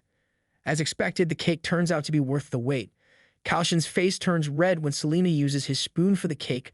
There is certainly a bond built in between the two. Selena is overwhelmed by Juna's skills. She has come up with her. Selena is confident to grab the attention of the entire hall with her looks. Selena finds today's shopping experience remarkably delightful compared to last time, expressing a preference for classical products over extravagant ones. As she admires the aesthetics of the store, her satisfaction evident, the Duke playfully suggests if she desires to purchase the entire establishment. Selena's mind ponders the vast wealth that must be at the disposal of the young Duke, allowing him the possibility of acquiring the entire collection of stores that align with her tastes. That is why people turn upside down hearing about Lenbert, however. Selena is contented with what she deserves, since she does not entail a bloodline in this world, though she has been working to figure out her trials in this world, because one day someone may question her background. Kalcion shows her the identity paper, which carries her belonging to this world. The paper is issued by a respective government office. Selena glances at her identified certificate in curiosity and probes if she can buy land here with this piece of paper. Kalcion affirms that as long as she is in the domains of Lenbert, Selena can buy possessions. He holds on a proof of her existence in the world, a tangible reminder that she is not just a fleeting dream passing through. This evidence serves as a reminder of her presence in this very world. Selena impulsively inquires at what will happen if she goes back to her world. Kalcion iterates that she will be recorded missing, however. Her existence in this world cannot be written off. The next day, they come across caravans of carriages heading for the event. Kalcion also does not want to be late, as he has to be present to welcome the royal family, which will be announced last. Getting late means an act of treason. Selena thinks they should have attended the ceremony even earlier, but Kalcion declines her suggestion. Selena inquires if there will be a fight between the Thailand and Cyan families. As they make their way to the event, Selena expresses her belief that there might be battles between the influential families. She explains that when a family arrives later than the others, it signifies their wealth and influence, enabling them to bend the rules to suit their desires and preferences. Selena shocks when the carriage suddenly stops due to a wheel anomaly. The driver inspects the wheel and surprisingly finds a wire tangled across the wheel. The driver asserts that he has never seen such a thing, although he inspected the carriage before departure. Kalcion is worried that they may be late, however. Selena puts up an interesting idea. She thinks they should enter the event riding horses instead of carriages. Kalcion hesitates to enter in such a way, but Selena encourages him to go by the horse. Finally, the Duke adheres to her advice, but he trembles with shock when Selena prefers to ride alone rather than join Kalcion. On their way, Kalcion reveals that Selena will be with the First Lady after Lady Orlean enters riding a horse. Kalcion says that Selena's guess about the Count is right. She is a woman, a unique woman, and if they exclude the sons of Count Orlean, she was the only one worthy of being an heir. Even now, there is no one more deserving than her to assume the position. Selena is excited to meet the coolest lady in this world. Kalcion tells her that she will also be coming today, but she does leave sooner than others, as she avoids noisy places. Initially, Selena thought that she may never develop any interest in this world. However, now she is adapting to the environment and customs here. Although Selena fears that she will not be able to leave this place with the lingering feelings being developed lately, they arrive at the entrance just in the nick of time before the guards could close the gates, capturing the attention of everyone already present inside. All eyes are drawn to the individuals from the renowned Lenbert dukedom, their presence commanding the admiration and curiosity of the onlookers. The receptionists extend a warm welcome as they usher inside. As they make their way through the hall, the nobles present can't help but steal glances at the Duke of Lenberg and the enigmatic young woman accompanying him. Observing the Duke's tall and striking figure, it becomes clear to onlookers why he has seemingly found an even more beautiful companion than his late fiancée in just a month. The daughters of the nobles are all over Kalcion, but the acts are unbothered and move alongside Selena.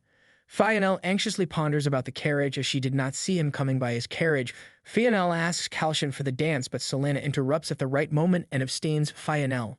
Selena advises her to look for a partner instead and takes Kalcion away from her. Poor Fionel can only glare at them from behind.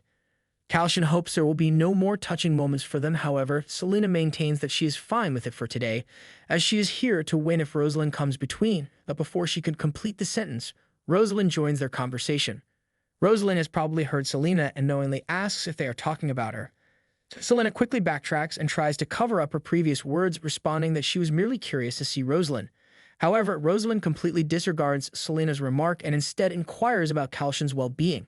Sensing an opportunity, Selena playfully teases Rosalind, suggesting that there might be some issue in her head that prevents her from remembering Selena. Rosalind does not hold back either. She responds with the words, "Well, since it's not a great name that needs to be remembered." Lil joins their conversation at the time when Rosalind was in the midst of an attack. Selena considers Rosalind's backup soldier. Kalcion affirms that he does remember Lady Lil and warmly greets her in response. Selena quickly anticipates Lil's motive. Her gestures suggest that Lil is turned on, ready to test the springs. Moreover, Selena has already heard about her character. Selena decides to respond with social gestures and closes in with Kalcion. She wants to assert that Kalcion only belongs to her. Kalcion introduces Selena to Lil as his girlfriend and conveys his desire to marry Selena soon. Although deep inside her heart, Lil is disappointed to the core hearing the revelation by Kalcion. She acts unbothered. She is firm on not letting any hooker get involved in Kalcion. During the entire course of the event, Kalcion's words resonate in her ears. All heads are tuned to the entrance. When the queen and the princess enter the hall, Selena was probably expecting more members in the family. Kalcion reveals that the king has severe dementia, therefore it's hard for him to visit such places, and the crown prince is out, which leaves the queen and the princess as the only two to represent the royal family.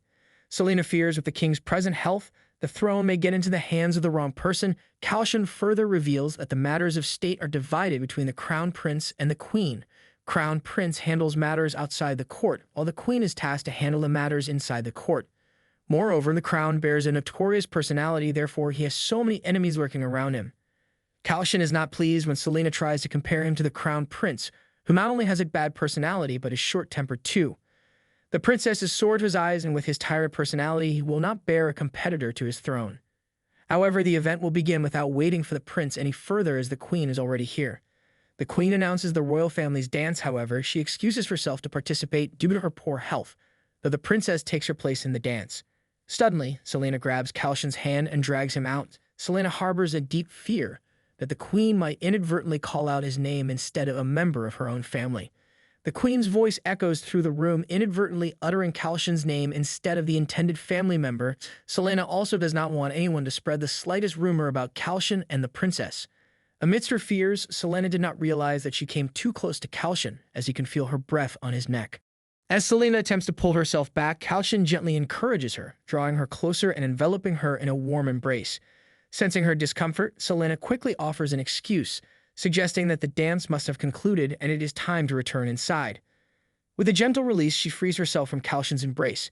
As they rush inside, Selena wonders why she acts so self-conscious, though she is still caught up in the moment when they were together at a lonely place close to each other. Shaking her head, Selena drives off the thoughts and enters the hall.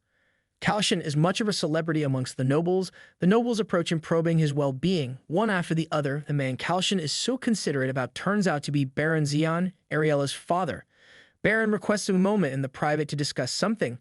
Kalcion advises Selena not to leave the hall, since there are places she must see alone. It's been 2 months since Ariella's death, and Selena rightly understands that her presence can make the Baron uncomfortable, as she is in the place where her daughter was supposed to be. While Selena quietly enjoys her drink, a noble approaches her and strives to have a conversation with Selena. The man carries considerable information about the liquors, and Selena responds with a subtle gesture that politely indicates her lack of interest in the man swirling around her. She remains unimpressed by his old-fashioned line and refrains from engaging with him further. On top of that, she can't have a go at him because of Lady Jeanette. Unimpressed by his continuous exaggeration, she advises him to go and rest as he appears entirely drunk despite Selena's lack of interest. The persistent man shows no signs of relenting. He continues to push his advances by asking Selena to accompany him to an empty room. This is when Selena loses her temper. She cannot further endure sexual harassment. Selena bursts out at him. She warns to beat the shit out of him if he continues to trouble her. One after the other, the nobles keep flirting with Selena, but she masterfully keeps buzzing them off. Disappointed with the indecent noblemen around, Selena strides forward to join the ladies. In this way, she will be able to know what happened to Ariel. Bioral of the royal family commends Selena's mastery of knocking the indecent men so neatly. Bioral's appearance suggests that hails from a family equally influential like Fionel. In an attempt to seek her true motives, Selena introduces her to Bioral. Bioral seems to know Selena for her solid entry to the banquet. Selena asks that Bioral is being friendly with no concealed motives and joins her for the drink. With Bioral's announcement, the glasses are raised for Selena's classic entry. Selena has joined the gathering for the drinkers. Putting her doubts aside, she decides to go with the flow and enjoys her time out there. To her disappointment, not a single one could challenge her with a drink, and she ends up as the last one standing. She still enjoyed every bit of her company in the gathering because they were not blatantly rude like others. On the other, the conversation between the Baron and Kalcion continues, which impels Selena to look for the restroom on her own. In the scary mansion, Selena needs someone to be with her, and she finds perfect company in Fionel. Selena drags her hair and threatens her to quietly follow her. Poor Fionel can't do much in the resistance either. As they head towards the restroom, Fionel suddenly erupts at Selena, expressing her frustration with being treated as a mere servant to guide her. Selena, taken aback, chuckles in response to Fionel's outburst and surprisingly agrees with her speculations. Fueled by anger, Fionel explodes like a volcano, seething with resentment at being treated as if she were worthless. Selena, maintaining her composure, retorts, "Even when they are rolling around on the ground, precious gems still shine," intensifying Fionel's anguish even further. Selena looks down on Fionella and despises her for still standing in her way despite her plain chances of seducing the Duke. Selena reveals that Fionella is not the only one around who mocks Selena for her background. Rosalind and the Queen had also shared a similar view for her. Selena believes that the constant reminders of her mortality stem from her connection with the Duke. Furthermore, the persistent nature of these reminders implies that those around her are aware of how Ariel, the Duke's former fiancée, met her untimely demise. Fear is imminent on Fionella's face, as if the truth has been disclosed to Selena. Fionella stutters and calls Ariel's demise a suicide, and even if it is not a suicide, she does not know a thing about it. Curiously, strides closer to Fionella. Her closure further petrifies Fionel. Selena inquires what inspired Fionel to warn Selena if she does not know a thing. Deep down in Selena's heart, a whirlwind of questions emerges. Why is Fionel fretted to death? Rather, it should have been her to petrify. Fionel tries to compose herself and maintains that she is only anxious about the Duke's reputation, and she hates Selena due to her closeness with the Duke. Fionel shouts at Selena for not loving Kalcion sincerely, and Selena's death, due to her greed, will tarnish the Duke's image, and she does not want that to happen. Selena ponders if Fionel died because of her greed too. However, as far as she knows, their marriage was for mere convenience, and Ariel never milked any benefits from the Duke at all. Out of curiosity, Selena impulsively probes about Ariel's greed. Fionel denies uttering anything and warns Selena to be aware of the men around her. Selena assumes that Ariella might have gotten mixed up with the men from the high society despite her engagement with Kalcion and died at their hands. But considering the customs in the high society, having a lover besides marriage may be deemed a flaw, but it's not considered a reason to call off the engagement. Selena ponders if something worse than a relationship happened with Ariel, and Lady Jeanette could not let it pass and eventually killed Ariel, or she might have hired a murderer to kill Ariel. Considering the revelation she heard about Ariella, it is sure that Arella had been causing problems with the men from the high society. Selena first needs to know about the men at the high society to understand the true motives of her murder. She decides to hurry back and tease out the noble ladies about Ariel's death. She enters the dark, scary gallery all alone as Fionel already ran back to the banquet hall. Selena composes herself and tries to act courageous, but she trembles in fear when a man suddenly approaches her. She finds a handsome young noble standing before her, who probes the reason behind wandering all alone in such dark place. Selena conveys her dispensability to find the bathroom. The considerate man gently shows her the way to the bathroom nearby. The man turns out to be an employee at the mansion, though he is not attending the banquet due to his workload. Leaving Selena at the entrance of the banquet, the man hastens back to make his preparations for the main event of National Foundation Day. Upon entering the hall, Kalcion swiftly approaches her, his expression filled with concern, and anxiously inquires about her whereabouts during all this time.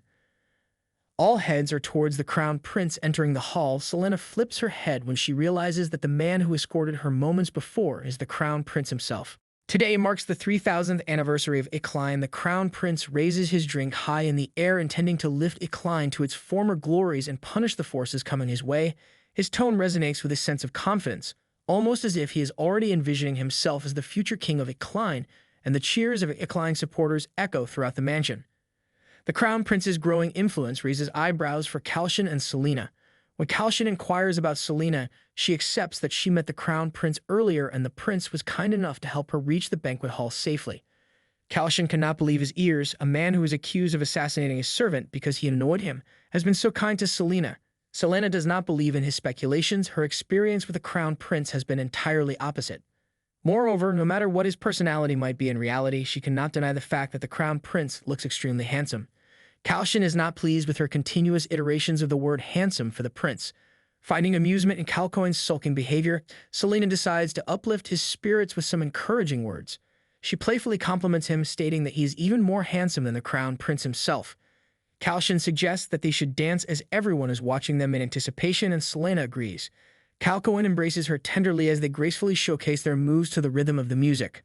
The entire ballroom is captivated by their impeccable dancing skills, leaving everyone in awe. Selena appreciates Kalcion's dancing skills despite seeming awkward. Kalcion does not miss out on the details. The dance with Kalcion is the only part she has enjoyed at the ball till now. The crown prince claps in recognition of their commendable dancing skills. The beauty of their moves impelled him to watch them with admiration plundering him his eyes. Selena quickly introduces herself and begs pardon for her mistake earlier, since she failed to recognize your highness. Crown Prince knowingly probes if she is the mountain bird of Lenbird, as he heard a rumor about a mountain bird who flew out of nowhere in Lenbird, and the Duke could not let go of her because of her beauty. Selena responds that has never come across any such rumors. The Crown Prince tries to approach Selena, commenting on how adorable it is to see her wandering around the hall. Selena thinks the Crown Prince is nicer than her thoughts about him, a man truly the opposite of the rumors about him. The Crown Prince turns his attention towards Kalcion and thanks him for paying a visit this time. The prince takes a jab at Kalcoin and teasingly questions if there have been any monster attacks since his presence at the banquet. In reality, Kalcion has been making up such excuses just to avoid gatherings in the capital. The Crown Prince insists Kalcion share a few words as they are meeting. After a while, the prince asks Kalcion to his dance with Selena, and the Duke half-heartedly lets him have a dance with Selena. On the other hand, Selena does not spare a moment before agreeing to the dance. Dancing with the Crown Prince on the first ball is surely an achievement.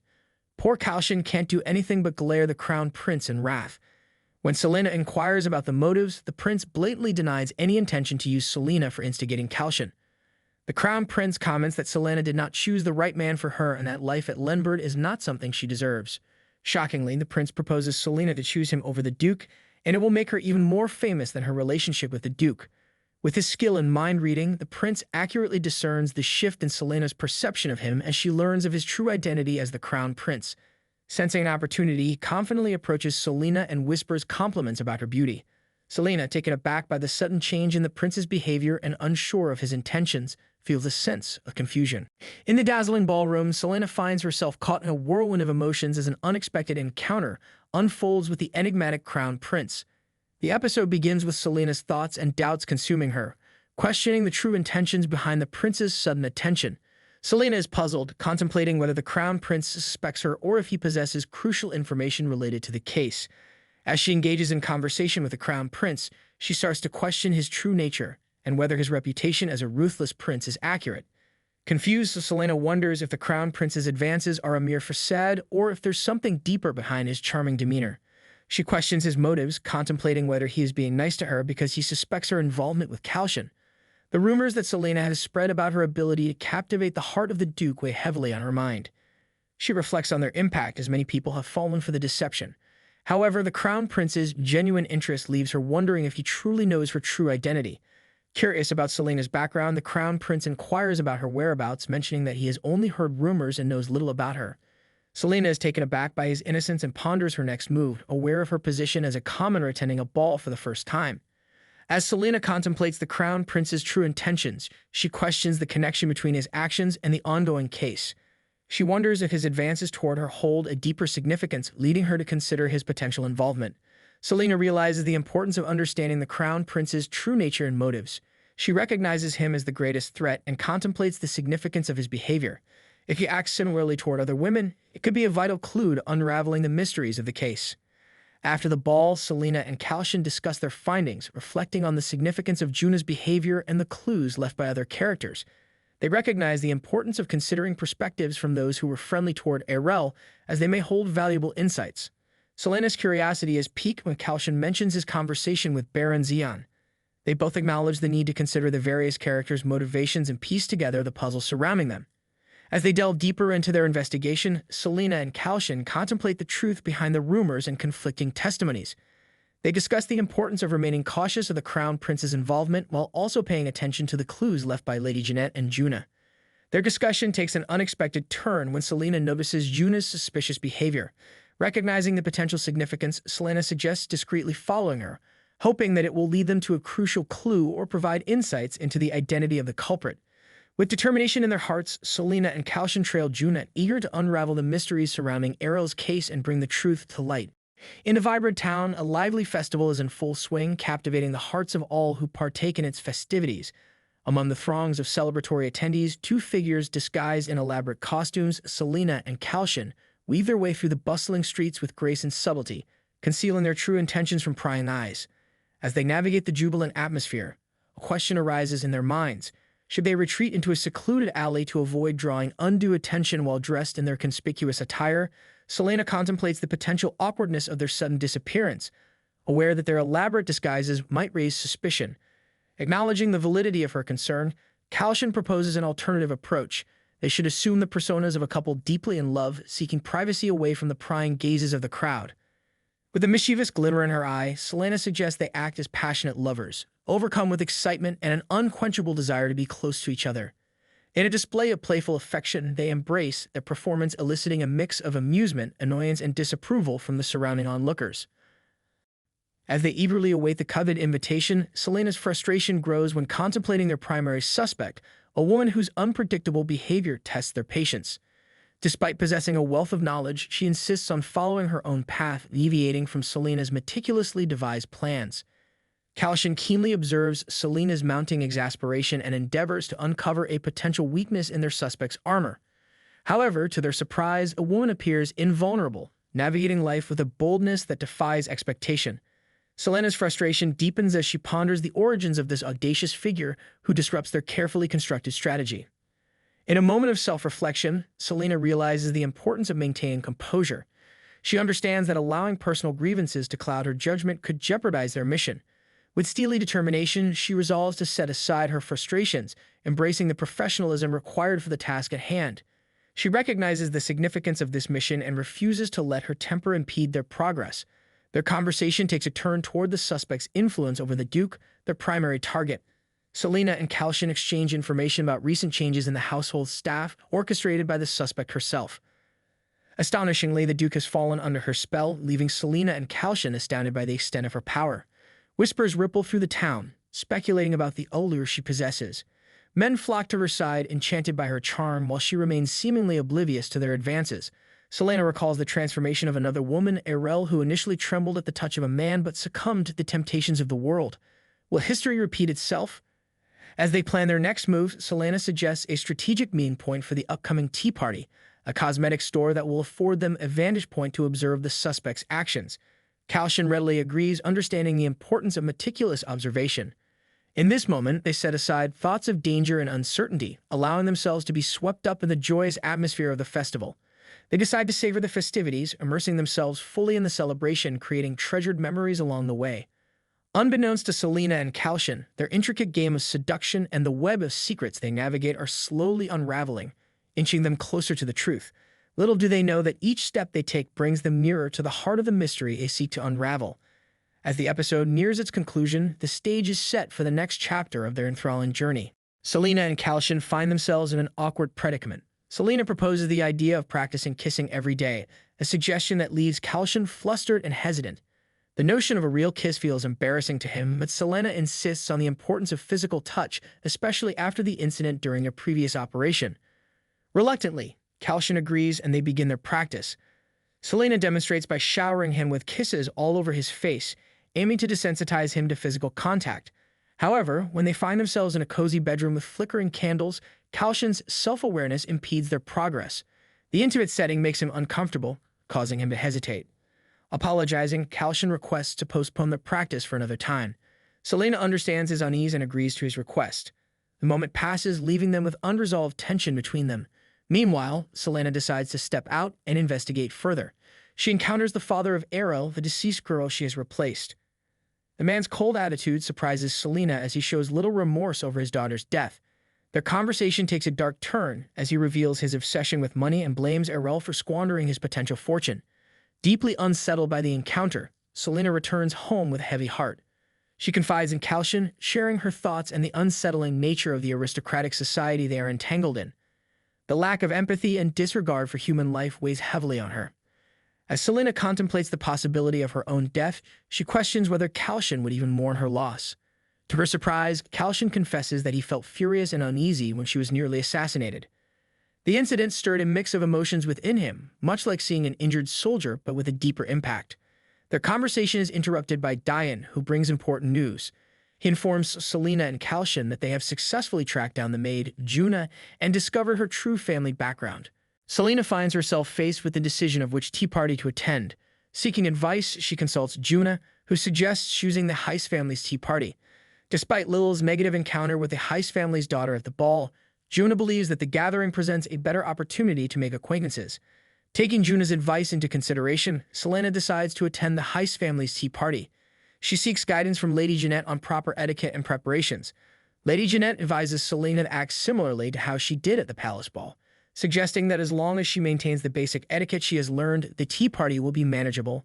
Selena reflects on the importance of keeping up appearances and the need to hide her quarrels and rebellious actions from Lady Jeanette.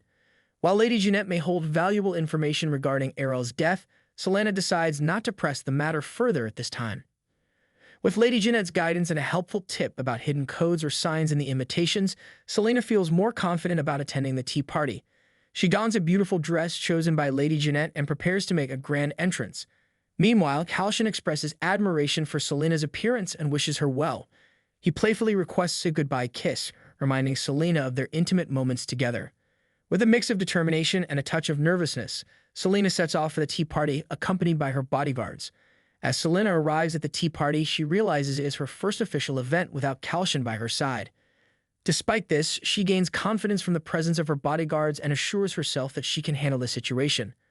Little does Selena know what awaits her at the tea party. As Selena attends the tea party, Kalcion expresses his concerns about her safety while he attends his own activities. However, he reassures himself that Selena is accompanied by a team of capable guards and will be fine unless something drastic happens. Meanwhile, at the gymnasium, Kalcion is surprised to find all the good spots already taken. He realizes that arriving right on time, as he did for the palace ball, does not hold the same advantage for tea parties. Despite the slight inconvenience, Kalcion remains composed and takes a seat. Selena engages in conversation with other attendees, navigating the world of gossip and socializing. She notices that mentioning Kalcion's name immediately earns her respect and a step back from those who would mock her. However, she also encounters Lady Lyril, who brings up past incidents involving Selena's undergarments, reminding her of her rebellious actions. While Selena tries to keep the conversation light, she feels the weight of social expectations and the constant need to hide her true self. She reflects on the fact that Kalcion constantly buys her dresses but doesn't want her to show them to anyone else, making her feel trapped in his possessiveness. As Selena converses with another attendee, she discovers that her dress is from the esteemed Lamer brand. The attendee points out that the ribbon on her dress hasn't been tied properly, a subtle indication that Juna may have intentionally made a mistake. Selena thanks the attendee for bringing it to her attention and excuses herself to fix the ribbon. She heads towards the restroom and follows the directions given by the attendee. However, upon arriving, she is met with a disgruntled maid who berates her and treats her with disrespect. Selena realizes that the maid mistook her for a servant and becomes frustrated with the situation. In another corner of the tea party, gossip and intrigue swirl around Lady Rosaline. Selena overhears Lady Lyril badmouthing Rosaline, questioning her claims to become the next Duchess and hinting at secret meetings with the Crown Prince. The attendees are captivated by the gossip, and Selena realizes that Lady Lyril's words could cause a stir if they were to reach Rosaline's ears. As Selena confronts Lady Lyril about her gossiping, she manages to extract some valuable information. Lady Lyril reveals that her actions were driven by Lady Rosaline's requests and the need to cooperate for family interests. Selena realizes that Lady Lyrell has been trying to impress Rosaline and secure her family's business connections. Selena, intrigued by the situation, offers to help Lady Lyrell by delivering a letter to Kalcion on her behalf. She presents herself as a potential friend who can influence Kalcion's decisions. Lady Lyrell is initially hesitant, but Selena's persuasive words and preparedness sway her. Reluctantly, Lady Lyrell agrees to write the letter, seeing an opportunity to save her family's business. However, Selena has a hidden agenda. She intends to use Lady Lyrell's letter as leverage and gain more information about Rosaline's intentions. Selena's plan is to show the letter to Kalcion and expose Rosaline's manipulative behavior. As Lady Lyrell starts writing the letter, Selena seizes the opportunity to physically overpower her, preventing any possible betrayal. She retrieves the letter and leaves Lady Lyrell behind, contemplating her next move. In the meantime, Selena spots Rosaline and the Crown Prince in the distance. She realizes that they are closer than she thought and senses a romantic connection between them. This revelation surprises Selena, as Rosaline had previously hinted at her ambitions to become the Crown Princess. As Selena observes their interaction, the Crown Prince notices her presence and engages in conversation. He remarks on her close relationship with Rosaline and comments on their apparent affection. Selena tries to downplay their connection, but the Crown Prince sees through her lie. They continue talking, and the Crown Prince admits that he is attracted to Selena despite her belonging to Duke Lambert. Selena becomes flustered and tries to discourage his advances, reminding him of her commitment to Kalcion. However, the Crown Prince persists, expressing his genuine feelings for her. Caught off guard, Selena realizes the gravity of the situation. She understands the risks and complications involved, but cannot deny the fluttering feeling in her heart. Conflicted, she contemplates her options and how her actions may impact her relationship with Kalcion. Unbeknownst to Selena, Kalcion unexpectedly appears, interrupting their conversation. As Kalcion sends off Selena's carriage with a strong escort, he can't help but worry about her safety. He had foreseen a potential danger and fears that Selena may be in harm's way. Despite the precautions taken, Kalcion's concern for Selena is overwhelming. Unable to shake off his worries, Kalcion abruptly leaves the gymnasium, much to the confusion of those around him. He rushes off, determined to find Selena and ensure her safety. The Crown Prince notices Kalcion's possessive behavior and warns him to be careful, reminding him that Selena is not his property. Selena, caught in the middle of their exchange, observes their interaction, baffled by their intense rivalry over her. She can't help but question Kalcion's true intentions and wonders if his possessiveness stems from genuine concern or a desire to control her. As the tension rises, Kalcion and the Crown Prince engage in a battle of words, each claiming their stake in Selena's life. The Crown Prince warns Kalcion of the consequences of his actions, while Kalcion remains unyielding in his possessiveness. Unable to endure the situation any longer, Selena voices her frustration, questioning Kalcion's motives and urging him to release his grip on her. She questions his sudden change in behavior and challenges him to consider whether his possessiveness will cause her to flee. Kalcion, taken aback by Selena's reaction, realizes that he may have gone too far. He tries to explain his actions and confesses that he forgot the significance of Selena's presence in his life. Selena acknowledges his mistake but remains skeptical about his intentions. Their conversation takes an unexpected turn as Selena reveals that the Crown Prince's advances have stirred conflicting emotions within her. She reflects on her encounters with him and wonders if there may be more in his actions than mere manipulation. Meanwhile, in a separate location, Diane, Selena's loyal companion, contemplates the situation. He recognizes that Rosaline holds control over Lady Lyrell and suspects a connection between her and the Crown Prince. Diane speculates about Rosaline's previous desire to become the Crown Princess and wonders if her feelings for the Crown Prince persist. As Selena and Diane discuss their findings, Selena assures Diane that she doesn't believe the Crown Prince's affections are genuine. She dismisses the idea that he could truly fall for her, believing that he is incapable of loving anyone but himself. With this newfound understanding, Selena prepares herself for the upcoming tea party, determined to navigate the complicated relationships and bid her farewell to the attendees. Meanwhile, those observing Selena and Kalcion's interaction at the tea party find their dynamic intriguing and eagerly await further developments. The atmosphere at the tea party is lively, and Lady Selena is pleasantly surprised to see the Crown Prince in attendance. She had assumed that he would leave soon after realizing the nature of the gathering. However, the Crown Prince decides to stay, much to Selena's confusion. The guests at the party express their excitement at seeing the Crown Prince and show their admiration for Lady Selena. They compare her to the Greek god Dionysus, praising her ability to drink and her charismatic presence. Selena is taken aback by the attention but appreciates the warm welcome she receives. As the party continues, the Crown Prince engages in conversation with Selena. His charm and compliments make her blush, and she feels a mixture of flattery and embarrassment. Selena is both surprised and pleased that the crown prince is showing interest in her despite her doubts about his intentions. And that wraps up another thrilling recap, but the adventure doesn't end here. Prepare to be shocked by our second recap's unexpected plot twists and witness the evolution of your favorite characters. Subscribe to our channel if you want more twists, turns, and heart-pounding stories. Stay tuned for our next recap.